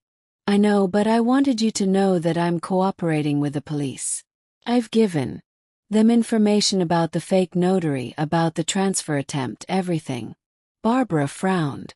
"Why would you do that?" Another pause. "Because I didn't realize how far things had gone until yesterday. Seeing it all laid out like that, the recordings, the bruises, I didn't recognize myself." "You're trying to save yourself," Michael said skeptically. Amanda admitted. "But also, I was wrong. We were wrong. What we did to you." "Barbara, I can't justify it. Not to the police. Not to myself." Barbara leaned against the door frame. What about Joshua? He still thinks we can fix this. Make it go away. He doesn't understand what we've done. A patrol car turned onto the street, moving slowly toward the house. You should go, Barbara said. The real police are coming now. Just tell me one thing, Amanda said hurriedly. The trust. Long have you known what we were doing? Long enough, Barbara replied. I heard you in the driveway talking about my money as if it was already yours. Amanda made a small sound, almost a laugh, but without humor. We thought we were so careful. You outsmarted us both. No, Barbara corrected. I just protected myself like any person would. A patrol car stopped in front of the house. An officer stepped out, hand near his holster. Goodbye, Amanda, Barbara said, stepping back from the door. Goodbye, Barbara. For what it's worth, I'm sorry. Through the glass, Barbara watched as the officer approached Amanda. There was a brief conversation. Amanda showed him something on her phone, probably bail paperwork. He escorted her to her car and watched as she drove away. When the patrol car had followed Amanda's vehicle out of sight, Barbara finally moved away from the Do you believe her? Michael asked. Barbara considered the question. I believe she's sorry they got caught. I believe she's trying to minimize her own legal trouble. But genuine remorse, oh no. Eleanor put her phone away. People can surprise you for better or worse. The important thing is that you don't need to figure this out today or ever if you don't want to. Barbara nodded slowly. One day at a time. Exactly. Eleanor said firmly. Who wants muffins? The rest of the morning passed quietly. Barbara found herself moving between moments of relief and waves of grief. Relief at having protected herself. Grief for the relationship with her son that might never be the same. Michael and Eleanor provided steady companionship without pressuring her to talk. At 2:00, Detective Washington and Officer Chen arrived for her formal statement. They sat at the dining room table recording. Devices ready. Take your time, Washington advised. Start from when you first noticed concerning behavior. Barbara began slowly, then found her rhythm. She described the opened mail, the overheard conversation, the increasing pressure. She detailed her preventative measures, the trust, the recorder, the bank protocol. She explained her feelings throughout confusion, hurt, determination. Officer Chen took meticulous notes while Washington occasionally asked clarifying questions. When Barbara finished, nearly an hour had passed. That's a comprehensive statement, Washington said approvingly. You've done everything right in a very difficult situation. What about Amanda? Barbara asked. She came by this morning. Washington frowned. That violates her bail conditions. We'll need to report that. She said she's cooperating with the investigation. She has provided some information, Chen confirmed. But that doesn't excuse violating the no-contact order. I don't want to make things worse, Barbara said hesitantly. Washington leaned forward, his expression gentle but serious. Mrs. Wilson, I understand these are your family members, but what they attempted was a serious crime. They tried to exploit you financially, used physical intimidation, and forged legal documents. Your compassion is admirable, but they need to face consequences for their actions. Barbara nodded slowly. Understand. The DA will contact you soon. About next steps. Chen added, you have the right to give a victim impact statement if formal charges are filed. After the officers left, Barbara felt exhausted. The emotional toll of recounting everything had drained what little energy she had regained since yesterday. "Why don't you rest?" Michael suggested. "Eleanor and I will handle dinner." Barbara didn't argue. In her bedroom, she lay down without bothering to remove her shoes. Sleep came immediately, dreamless and deep. When she woke, darkness had fallen. The clock read 7:23 p.m. She'd slept for hours. Rising slowly, she changed into more comfortable clothes and made her way downstairs. Michael and Eleanor sat at the kitchen table, heads bent over papers. They looked up when she entered. "Feeling better, Eleanor?" "A little," Barbara admitted. "What are you working on?" Michael shifted the papers so she could see. "Security upgrades. I've got a company coming tomorrow to install a proper system. Motion sensors, window alarms, the works." "Is that really necessary?" Barbara asked. "Probably not," Michael acknowledged. "But it will help us all sleep better." Barbara sat down, noticing empty plates. "You ate already hours ago," Eleanor said, standing. "But I save you a plate. Just needs warming." As Eleanor heated food in the microwave, Barbara studied the security system. Brochures. They seemed excessive, but she understood the impulse behind them. Fear once awakened wasn't easily soothed. "Have you heard anything more from Joshua?" she asked quietly. Michael shook his head. "No, and he won't if he's smart. The bail conditions are clear." Barbara accepted the plate Eleanor handed her, but found she had little appetite. "I keep thinking about what happens next, the legal process. Potential trial. Everyone in town will know. People will talk," Eleanor acknowledged. "But most will be supportive. Elder financial abuse is unfortunately common. You're not alone in this experience." "It's the shame that's hardest," Barbara said softly. "That my own son would do this, that I didn't see it coming sooner. Shame belongs to the perpetrator, not the victim," Eleanor said firmly. "Remember that." They sat together as Barbara picked at her food. Outside, a light rain began to fall, tapping gently against the windows. The house felt different, now changed by the events of the past 2 days, but still fundamentally worse. Still home. Tomorrow would bring more changes, more decisions. Tonight, surrounded by people who genuinely cared for her welfare, Barbara allowed herself to simply exist in the quiet aftermath of the storm. The worst had passed. What remained was the long process of rebuilding not just security systems and legal boundaries, but trust, identity, and peace.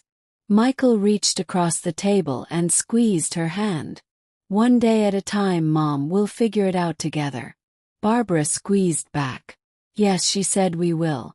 1 week after the confrontation at the bank, Barbara sat in Marcus Rivera's office reviewing paperwork.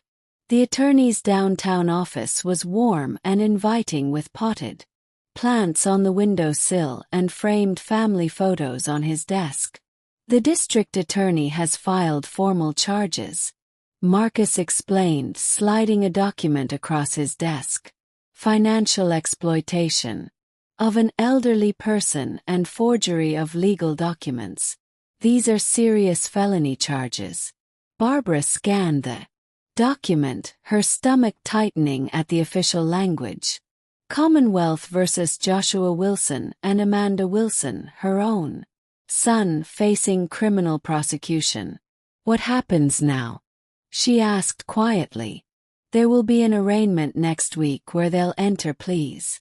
Given the evidence, their attorneys will likely advise them to negotiate plea deals rather than go to trial. And if they plead guilty," Marcus leaned back in his chair, "for first-time offenders, probably probation, community service, mandatory. financial counseling, and restitution of any costs you incurred. The forgery charge is more serious that could potentially carry jail time, though first offenders often receive suspended sentences. Barbara nodded slowly. Will I have to testify? Only if it goes to trial, which is unlikely. However, you will have the opportunity to make a victim impact statement regardless of how they plead. A victim impact statement, Barbara repeated, the words feeling strange in her mouth. Victim. The term didn't sit right with her. She had protected herself. She had taken action. That wasn't victimhood in her mind. It's your chance to tell the court how their actions affected you. Marcus explained. Many people find it healing. Barbara wasn't sure what would heal this wound. The betrayal ran too deep, the hurt too profound. Michael, who had been sitting quietly beside her, spoke up. What about the restraining order? Bail conditions expire after the arraignment. But yes, Marcus confirmed. If you want continued protection, we should file for a permanent restraining order. Yes, Barbara said firmly.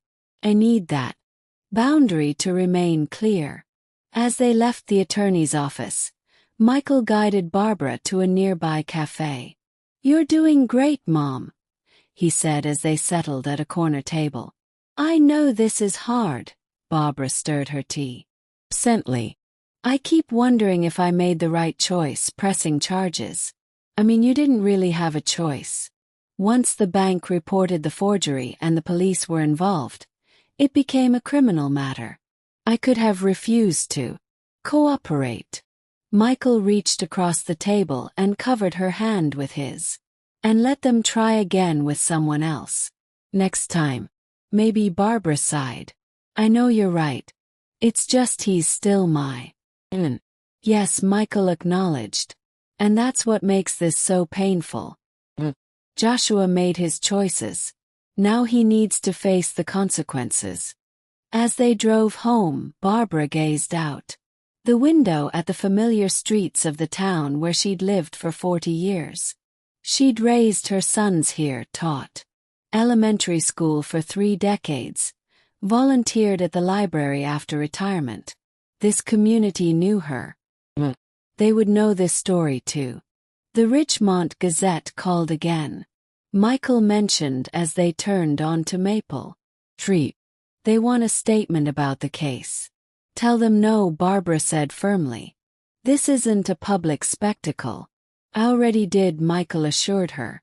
But people are talking. Mrs. Hendricks from next door asked about you yesterday when I was fixing the fence. What did you tell her? Just that you were dealing with a family matter and appreciated privacy.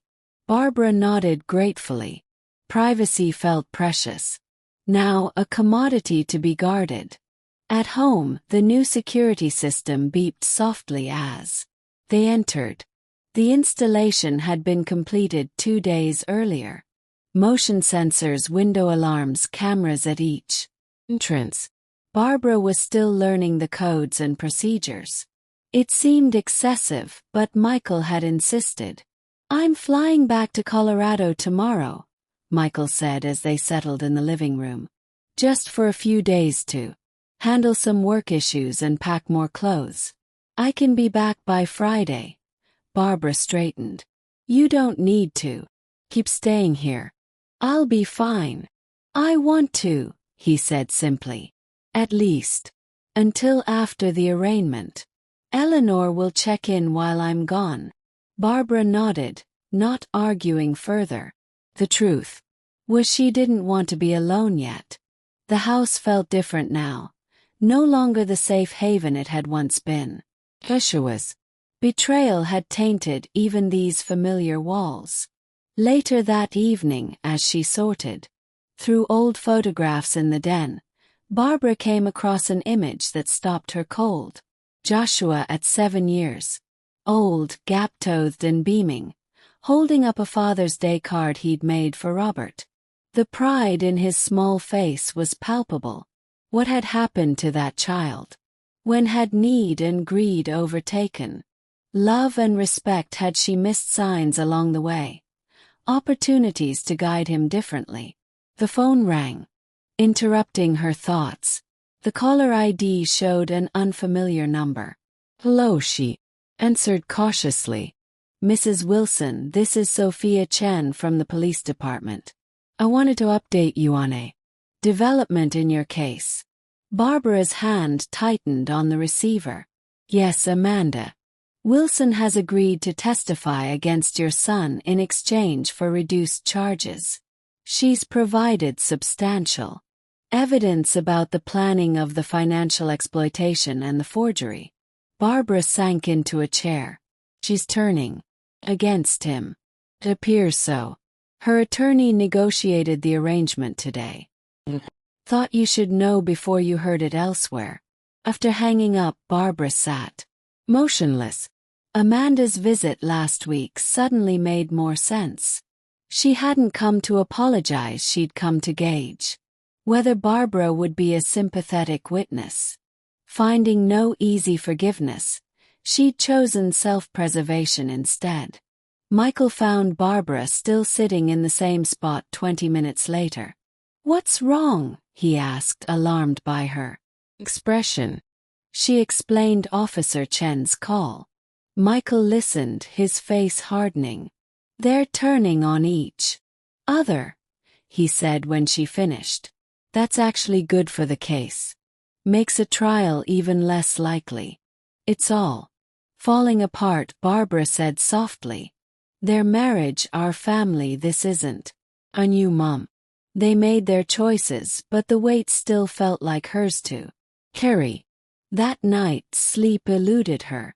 She lay awake, listening to the unfamiliar beeps and hums of the security system, feeling like a stranger in her own home. Morning came with gray skies and light rain. Michael departed for the airport with promises to call every day. Eleanor arrived shortly after, bringing fresh bagels and determined cheerfulness. "I've arranged for a cleaning service to come tomorrow," she announced, moving efficiently around the kitchen. "And Rosa from my church group will drop off dinner tonight. We've got you covered." Barbara managed a smile. "You don't have to coordinate an entire support network, Ellie." "Of course I do," Eleanor replied briskly. "That's what friends are for. Besides, keeping busy helps me worry about you less." They spent the morning organizing Barbara's desk and filing cabinet, creating a new system for important documents. Eleanor had brought a small fireproof safe for your most critical papers, she explained. Birth certificates, social security cards, medical directives. As they worked, Barbara found herself repeatedly checking her phone. "Michael should have landed by now," she murmured.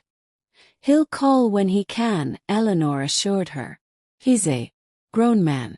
"He's fine," Barbara smiled ruefully. "You know, old habits."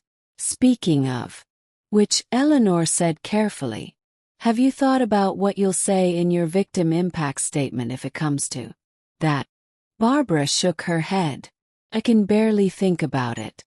What could I possibly say that would matter?" "The truth," Eleanor suggested. "How their actions affected you emotionally, not just financially." Before Barbara could respond, the doorbell rang. The security system chimed simultaneously. Barbara checked the new camera feed on her tablet. "It's Detective Washington," she said, surprised. Eleanor went to the door while Barbara straightened papers on the desk. She heard murmured conversation. Then Eleanor returned with the detective following. "Mrs. Wilson," he greeted her. "Sorry to drop by unannounced. I have some information I thought you should hear in person." Barbara gestured to the sofa. "Please sit down." Washington settled on the edge of the cushion, maintaining a formal posture. "Joshua Wilson was arrested again last night." Barbara's breath What? Why? He violated the conditions of his bail by attempting to access your bank accounts online. The fraud alert system caught it immediately. He used Amanda's laptop, but his own credentials. How did he get my information? Barbara asked, bewildered. He claims he's had it for years, that you gave him passwords for emergencies. Is that true? Barbara thought back. Years ago, after Robert's death, she had shared some password information with both sons. She changed everything recently, but Joshua might have had old data. I did once, but those accounts are all protected now. And the passwords have been changed. Washington nodded. The attempt failed, but the intent is clear. This violation means his bail has been revoked. He's in county custody until the arraignment. Barbara closed her eyes. Briefly. Is he? How is he? The detective's expression softened. Slightly angry, defensive, blaming everyone but himself. Has he asked about me? No, ma'am. Sorry. After the detective left, Barbara moved to the window, watching raindrops trace patterns on the glass. Eleanor stood beside her, a silent support.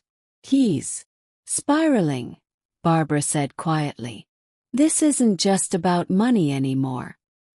About pride, about being caught, about losing control.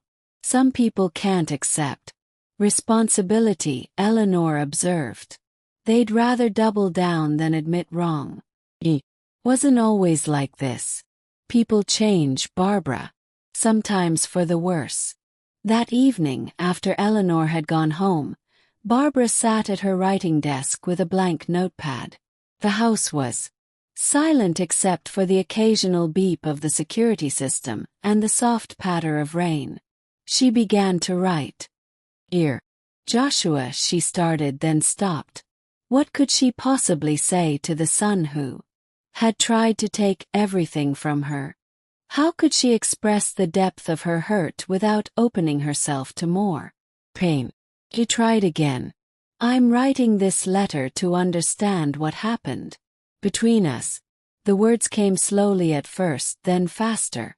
She wrote about her confusion, her grief, her fear. She wrote about the betrayal she felt, not just from the financial exploitation attempt, but from the fundamental disrespect it represented. She wrote about her memories of him as a child, the hopes she'd had, the pride she'd felt watching him grow. She wrote until her hand cramped and tears blurred her vision. When she finished, she read the pages again. This wasn't a letter she would ever send. It was for herself, a way to process the tangled emotions that had no other outlet. She folded the pages carefully and placed them in her desk drawer. Then she went to bed, sleeping more soundly than she had in weeks. The next morning brought sunshine in a call from Michael. Everything okay there? He asked immediately. Barbara told him about Detective Washington's visit and Joshua's rearrest. Jesus, Michael muttered. What was he thinking? He wasn't, Barbara said. Simply, he's reacting, not thinking. I'm coming back early. Can be on a flight tomorrow. No, finish what you need to do. Eleanor is here and I'm doing better. Really? After they hung up, Barbara made a decision. She called Marcus Rivera's office. I'd like to schedule a meeting. She told his assistant. There's something I need to discuss before the arraignment. 3 hours later, she sat across from Marcus in his office again. I want to speak to Joshua, she said directly. Before the court date, Marcus frowned. That's not advisable, Barbara. He's violated bail once already. Contact could complicate the case. I understand the legal implications. But I'm his mother. I need to see him to understand why he's doing this. What do you hope to accomplish? Marcus asked gently. Barbara considered the question. Closure maybe, or at least clarity. I can't move forward with all these questions haunting me. Marcus sighed. Can request a supervised meeting through his attorney. It would take place at the detention center with officers present. But I have to advise against it. I understand your concern, Barbara said. But I need to do this. 2 days later, Barbara sat in a stark visitation room at the county detention center. The metal chair was uncomfortable, the fluorescent lights harsh. A guard stood by the door, expression neutral. When Joshua entered, escorted by another officer, Barbara's heart constricted. He looked smaller somehow, diminished by the orange jumpsuit and the circumstances. His face was pale, his eyes weary. You have 15 minutes, the guard announced. Joshua sat across from Barbara, separated by a narrow table. For a long moment neither spoke. Why did you come? He finally asked, his voice rough. I needed to see you, Barbara replied simply. To understand. Joshua's laugh was bitter. Understand what? How I ended up here. How my life fell apart. Why you tried to take everything from me. Barbara said quietly. Was it just about money? He looked away. You wouldn't understand. Try me. Joshua's hands clenched on the table. Do you have any idea what it's like trying to keep up the house, the cars, Amanda's expectations? Everything was falling apart. The investment firm was cutting jobs. Amanda's real estate business tanked. With the market, we were drowning in debt. You could have asked for help, Barbara said. Joshua's voice rose slightly before he controlled it. Charity like a failure, Michael never has to ask for anything. Perfect Michael with his perfect career and his perfect life. The familiar resentment toward his brother surprised Barbara. This isn't about Michael, isn't it? He's always been the favorite, the responsible one, and now he's playing hero, protecting you from the big bad son who just wanted his fair share early. Fair share. Barbara repeated, a rare edge entering her voice. You tried to take everything, Joshua. Not just your inheritance, my home, my security, my independence. How is that fair? Joshua had no answer for that. He stared at his hands. The power of attorney wasn't even the first attempt, Barbara continued softly. The bank caught you trying to transfer money electronically before that. His head snapped up. How did you? They notified me. That's when I created the trust with Michael. Understanding dawned in his eyes. So you knew all along. You knew what we were planning. Joshua leaned back. A strange expression crossing his face. Almost admiration. You outsmarted us completely. Set the whole thing up like trap. Not a trap. Barbara corrected. Protection. There's a difference. Now you've got what you wanted. Me in jail. Amanda turning state's evidence. The family destroyed. Barbara's eyes filled with tears. That's not what I wanted. I wanted my son to respect me enough not to see me as a walking ATM. I wanted the child I raised to remember the values I taught him. Those values don't pay the mortgage, Joshua said bitterly. Neither does prison. Barbara replied. The guard checked his watch. 5 minutes. Barbara leaned forward. Joshua, listen to me.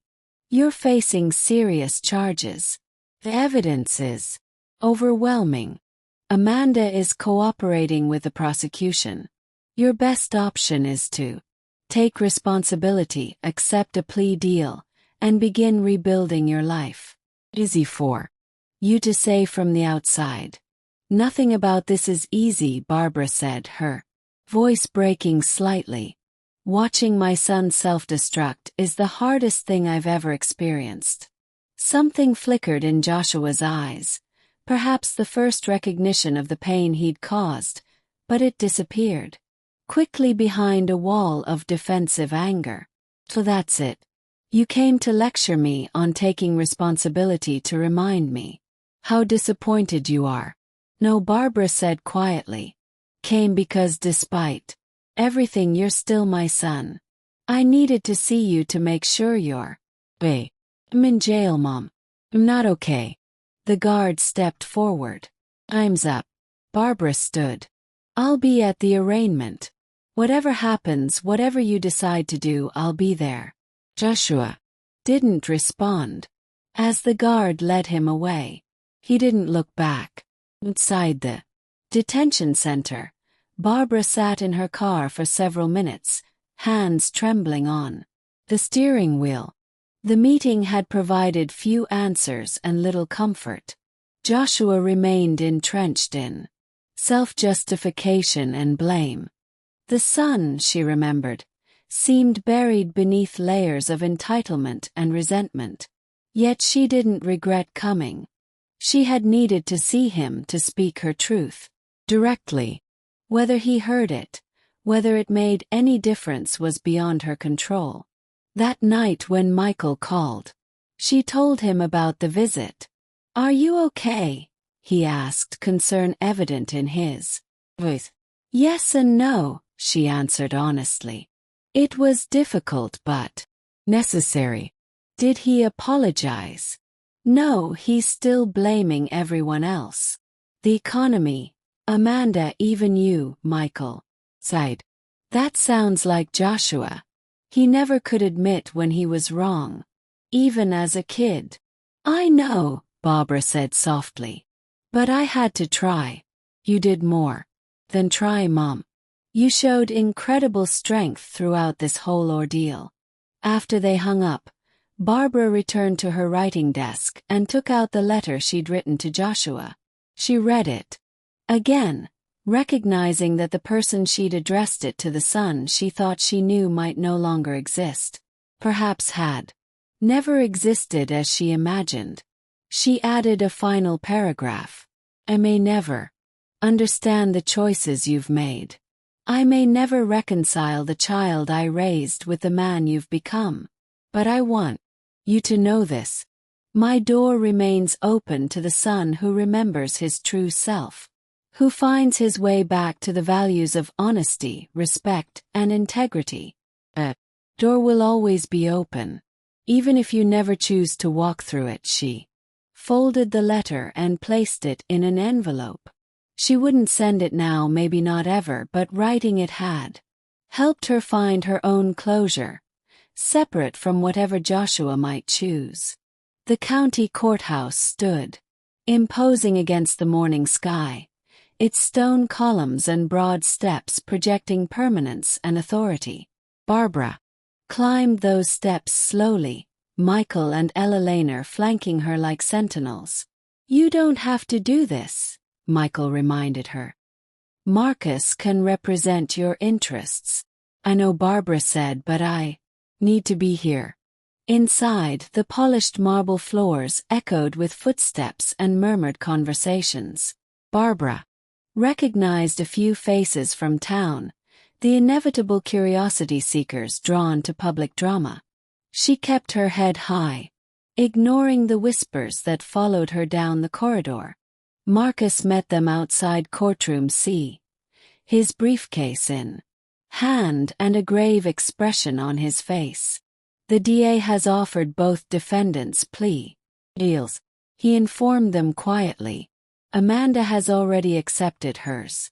Joshua's attorney is still consulting with him. What are the terms? Barbara asked. For Amanda, guilty plea to attempted financial exploitation, dropped forgery charges due to cooperation, 3 years. Probation, community service, financial counseling, and a restraining order prohibiting contact with you. And for Joshua, if he accepts guilty plea to both charges, suspended sentence of 18 months, 5 years probation, restitution for your security system and legal fees, mandatory counseling, And the same restraining order provisions. Barbara nodded slowly. The term seemed fair consequences without excessive punishment. What happens if he refuses? Michael asked. Trial, Marcus said simply. With Amanda testifying against him and all the evidence from the bank. He would likely face actual jail time if convicted. They entered the courtroom, taking seats in the second row. The space was formal, but not intimidating wormwood paneling, the state flag. Beside the American flag, the judge's bench elevated, but not towering. Precisely 9:30, a side door opened. Amanda entered first, accompanied by her attorney, a sharp-looking woman in a charcoal suit. Amanda wore a conservative navy dress, her usual flashy style subdued for the occasion. She did not look in Barbara's direction. Joshua followed a moment later with his own attorney. A middle-aged man with salt and pepper hair. Joshua wore a suit that hung slightly loose on his frame, suggesting weight loss during his time in custody. Unlike Amanda, he scanned the courtroom immediately, his eyes finding Barbara's. His expression remained unreadable. All rise, called the bailiff as Judge Harriet Owens entered, her black robes flowing behind her. The proceedings began with formal introductions and case numbers. Barbara listened as the charges were read aloud, each word carrying the weight of her family's disintegration. Commonwealth versus Amanda Wilson. Case number 2025, CR 7842. Charges of attempted financial exploitation of an elderly person. Amanda's attorney spoke first, confirming the plea agreement. Amanda stood when addressed by the judge. Her responses clear but subdued. Do you understand the charges against you? Judge Owens asked. Yes, Your Honor. How do you plead guilty, Your Honor? The judge reviewed the plea agreement carefully, then addressed Amanda directly. Mrs. Wilson, this court takes financial crimes against vulnerable populations very seriously. Your cooperation has been noted, but does not erase the gravity of what you attempted to do. Do you wish to make a statement before I accept this plea? Amanda glanced at her attorney, who nodded slightly. Yes, Your Honor. Amanda turned slightly, finally looking in Barbara's direction. I want to apologize to Barbara Wilson. What we did was wrong. Knew it was wrong even as we were doing it, and I did it anyway. I'm deeply sorry for betraying her trust and for the pain I've caused. The words sounded rehearsed, but sincere enough. Barbara maintained a neutral expression, acknowledging the apology with a slight nod. Judge Owens accepted the plea and formalized the terms: 3 years probation, 200 hours of community service at a senior center, financial counseling, and a permanent restraining order prohibiting contact with Barbara. Violation of these terms will result in immediate revocation of probation. The judge warned, this court is giving you an opportunity to rebuild your life. Mrs. Ailson, I suggest you take it seriously. Next came Joshua's case. His attorney approached the bench for a whispered conference with the judge and prosecutor. After several minutes, they stepped back. Your Honor, Joshua's attorney began. My client wishes to address the court regarding the proposed plea agreement. Judge Owens nodded.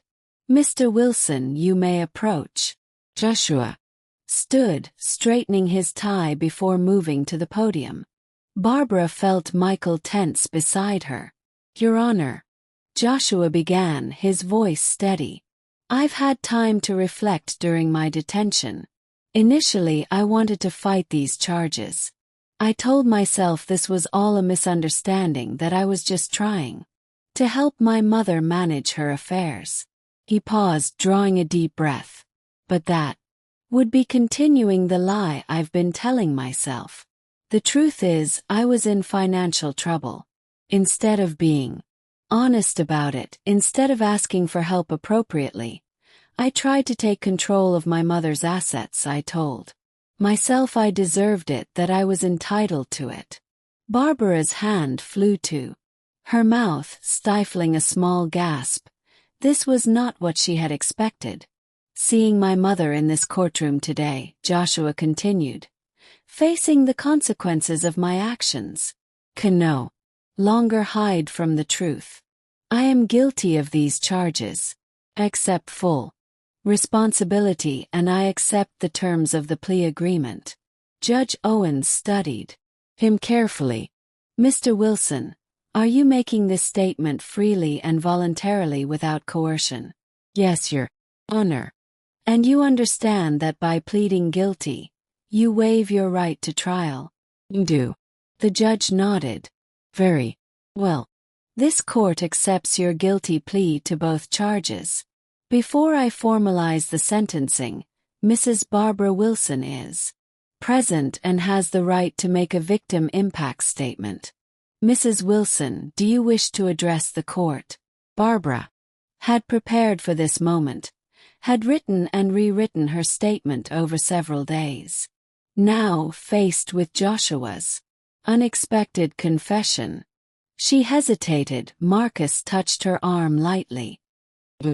Don't have to, he whispered. Barbara shook her head and stood. I would like to speak, Your Honor. She moved to the podium, her steps measured. Joshua returned to his seat, not meeting her eyes. Your Honor, Barbara began, her voice clear despite her racing heart. When I discovered what my son and daughter-in-law were planning, my first reaction was an anger. It was confusion. I couldn't understand how the child I had raised, the family I thought we were, could have come to this point. She paused, gathering her thoughts. The financial aspect of this case is significant, but it's not what hurt the most. What hurt was the fundamental disrespect. The assumption that because I am older I am incapable. The belief that my resources were there for the taking rather than earned through decades of work and careful planning. Judge Owens nodded, encouraging her to continue. Elder financial abuse is often invisible. Many victims never report it out of shame or fear or misplaced loyalty. I almost convinced myself that family loyalty should outweigh self-protection. Barbara turned slightly, allowing herself to look directly at Joshua for the first time. I want this court to know that while I support appropriate consequences, I do not seek vengeance. What I seek is recognition. Recognition that older adults deserve respect and autonomy. Recognition that family relationships should be built on mutual respect, not exploitation. She turned back to the judge. Your Honor, I believe the proposed plea agreement is fair.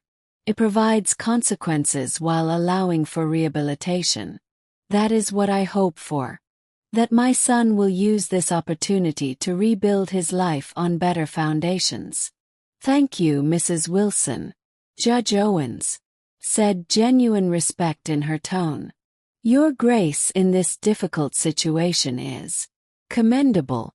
The judge then formalized Joshua's sentence. 18 months suspended, 5 years. Probation, restitution payments, mandatory financial and psychological counseling, and the restraining order. Mr. Wilson, she concluded, you have been given a second chance, largely due to your mother's compassion. I suggest you reflect deeply on that gift. Yes, Your Honor, Joshua replied quietly. As the proceedings concluded, Barbara felt a profound exhaustion settle over her. Was done. The legal process had reached its resolution. What remained was the longer, more complex process of emotional healing. Outside the courtroom as they waited for the elevator, Barbara saw Joshua being led toward the exit by his attorney. Their eyes met across the marble hallway. Joshua hesitated, then gave a small, uncertain nod. Not quite an apology, not quite a reconciliation, but perhaps an acknowledgement. Barbara returned the gesture before the elevator doors closed between them. "Are you okay?" Michael asked as they descended. "I will be," Barbara answered honestly. "Does it?" Beginning, not an ending. Eleanor squeezed her hand. "You were magnificent in there. I just spoke the truth." "Sometimes that's the most magnificent thing of all," Eleanor replied. 6 months after the arraignment, Barbara stood in her garden, pruning roses in the warm spring sunshine. The bushes Robert had planted years ago were thriving, their new growth promising abundant blooms in the coming months. Life had settled into a different rhythm. Michael had returned to Colorado after staying for 3 weeks following the court proceedings. He called twice weekly now, their conversations deeper and more meaningful than before. Eleanor remained a constant presence, though she had finally stopped treating Barbara as if she might shatter at any moment. The security system still beeped faithfully, but Barbara no longer startled at its sounds. The cameras remained, though she checked them less frequently. Caution had become habit rather than fear. She had received periodic updates from the probation department. Both Joshua and Amanda were complying with their court requirements. They had divorced, a development that surprised no one. Amanda had moved to another state to restart her real estate career. Joshua had found work at a local community college, teaching history part-time, returning to the path he had abandoned years ago. He had not attempted contact. Barbara had not expected him to. The restraining order provided a legal boundary, but the emotional distance required no enforcement. Some bridges once burned, left only ashes. The doorbell rang, interrupting her gardening. Barbara checked her watch, nearly noon. She hadn't been expecting visitors. Inside, she washed her hands before checking the security camera. Eleanor stood on the porch along with a younger woman Barbara didn't recognize. She opened the door. "Surprise visit," Eleanor announced cheerfully. "Barbara, this is Diane Reeves from the Senior Protection Alliance. I've been telling her about your experience." Barbara welcomed them into the living room, offering tea, which both accepted. "Mrs. Wilson," Diane began once they were settled. "Eleanor mentioned you might be willing to share your story with our organization. We work to prevent elder financial exploitation through education and advocacy." "What kind of sharing did you have in mind?" Barbara asked cautiously.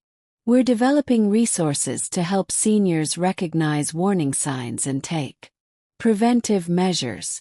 Your experience and, more importantly, how you handled it could be invaluable to others facing similar situations." Barbara considered this. She had spoken little about the ordeal outside her immediate circle. The idea of revisiting it publicly was daunting.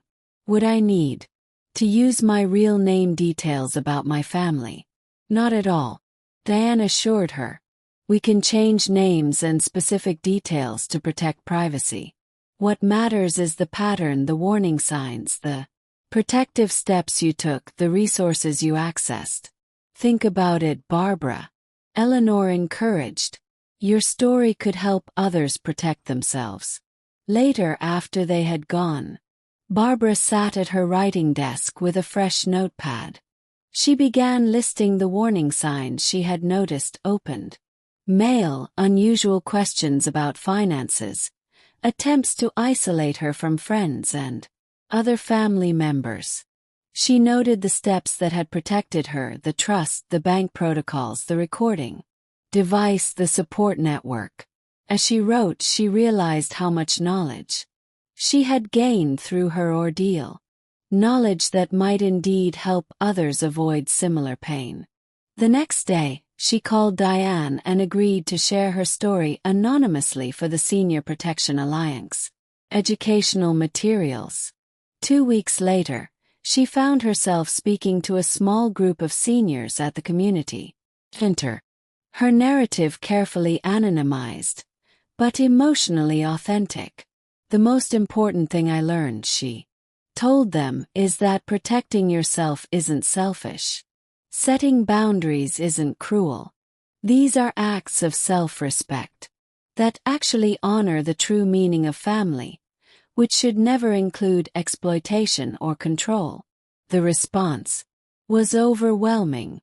After her presentation, several attendees approached her privately, sharing whispered stories of their own concerns and situations. Barbara listened, offered guidance where she could, and connected them with resources like Marcus Rivera and Olivia Morgan.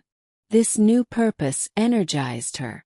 She began volunteering regularly with the Alliance, using her teaching background to develop accessible materials about financial safety for seniors.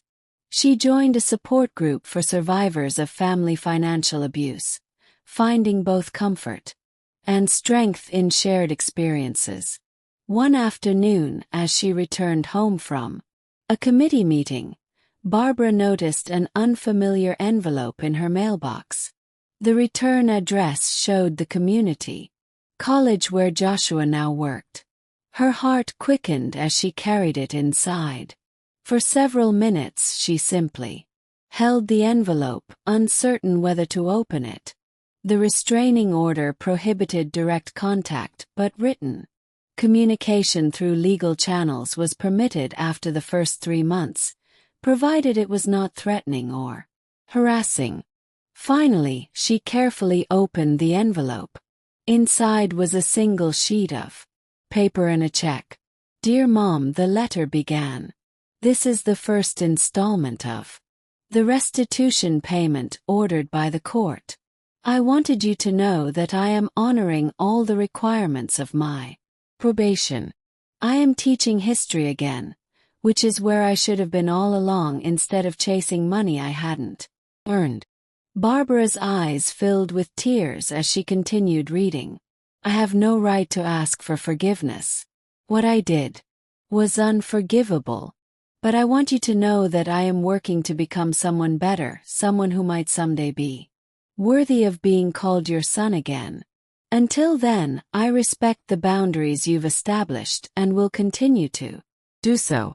The letter was signed simply Joshua. The check represented the first payment toward her security system and legal fees. Barbara set it aside, her feelings too complex to parse. Immediately, the letter wasn't an explicit apology, but it acknowledged wrongdoing.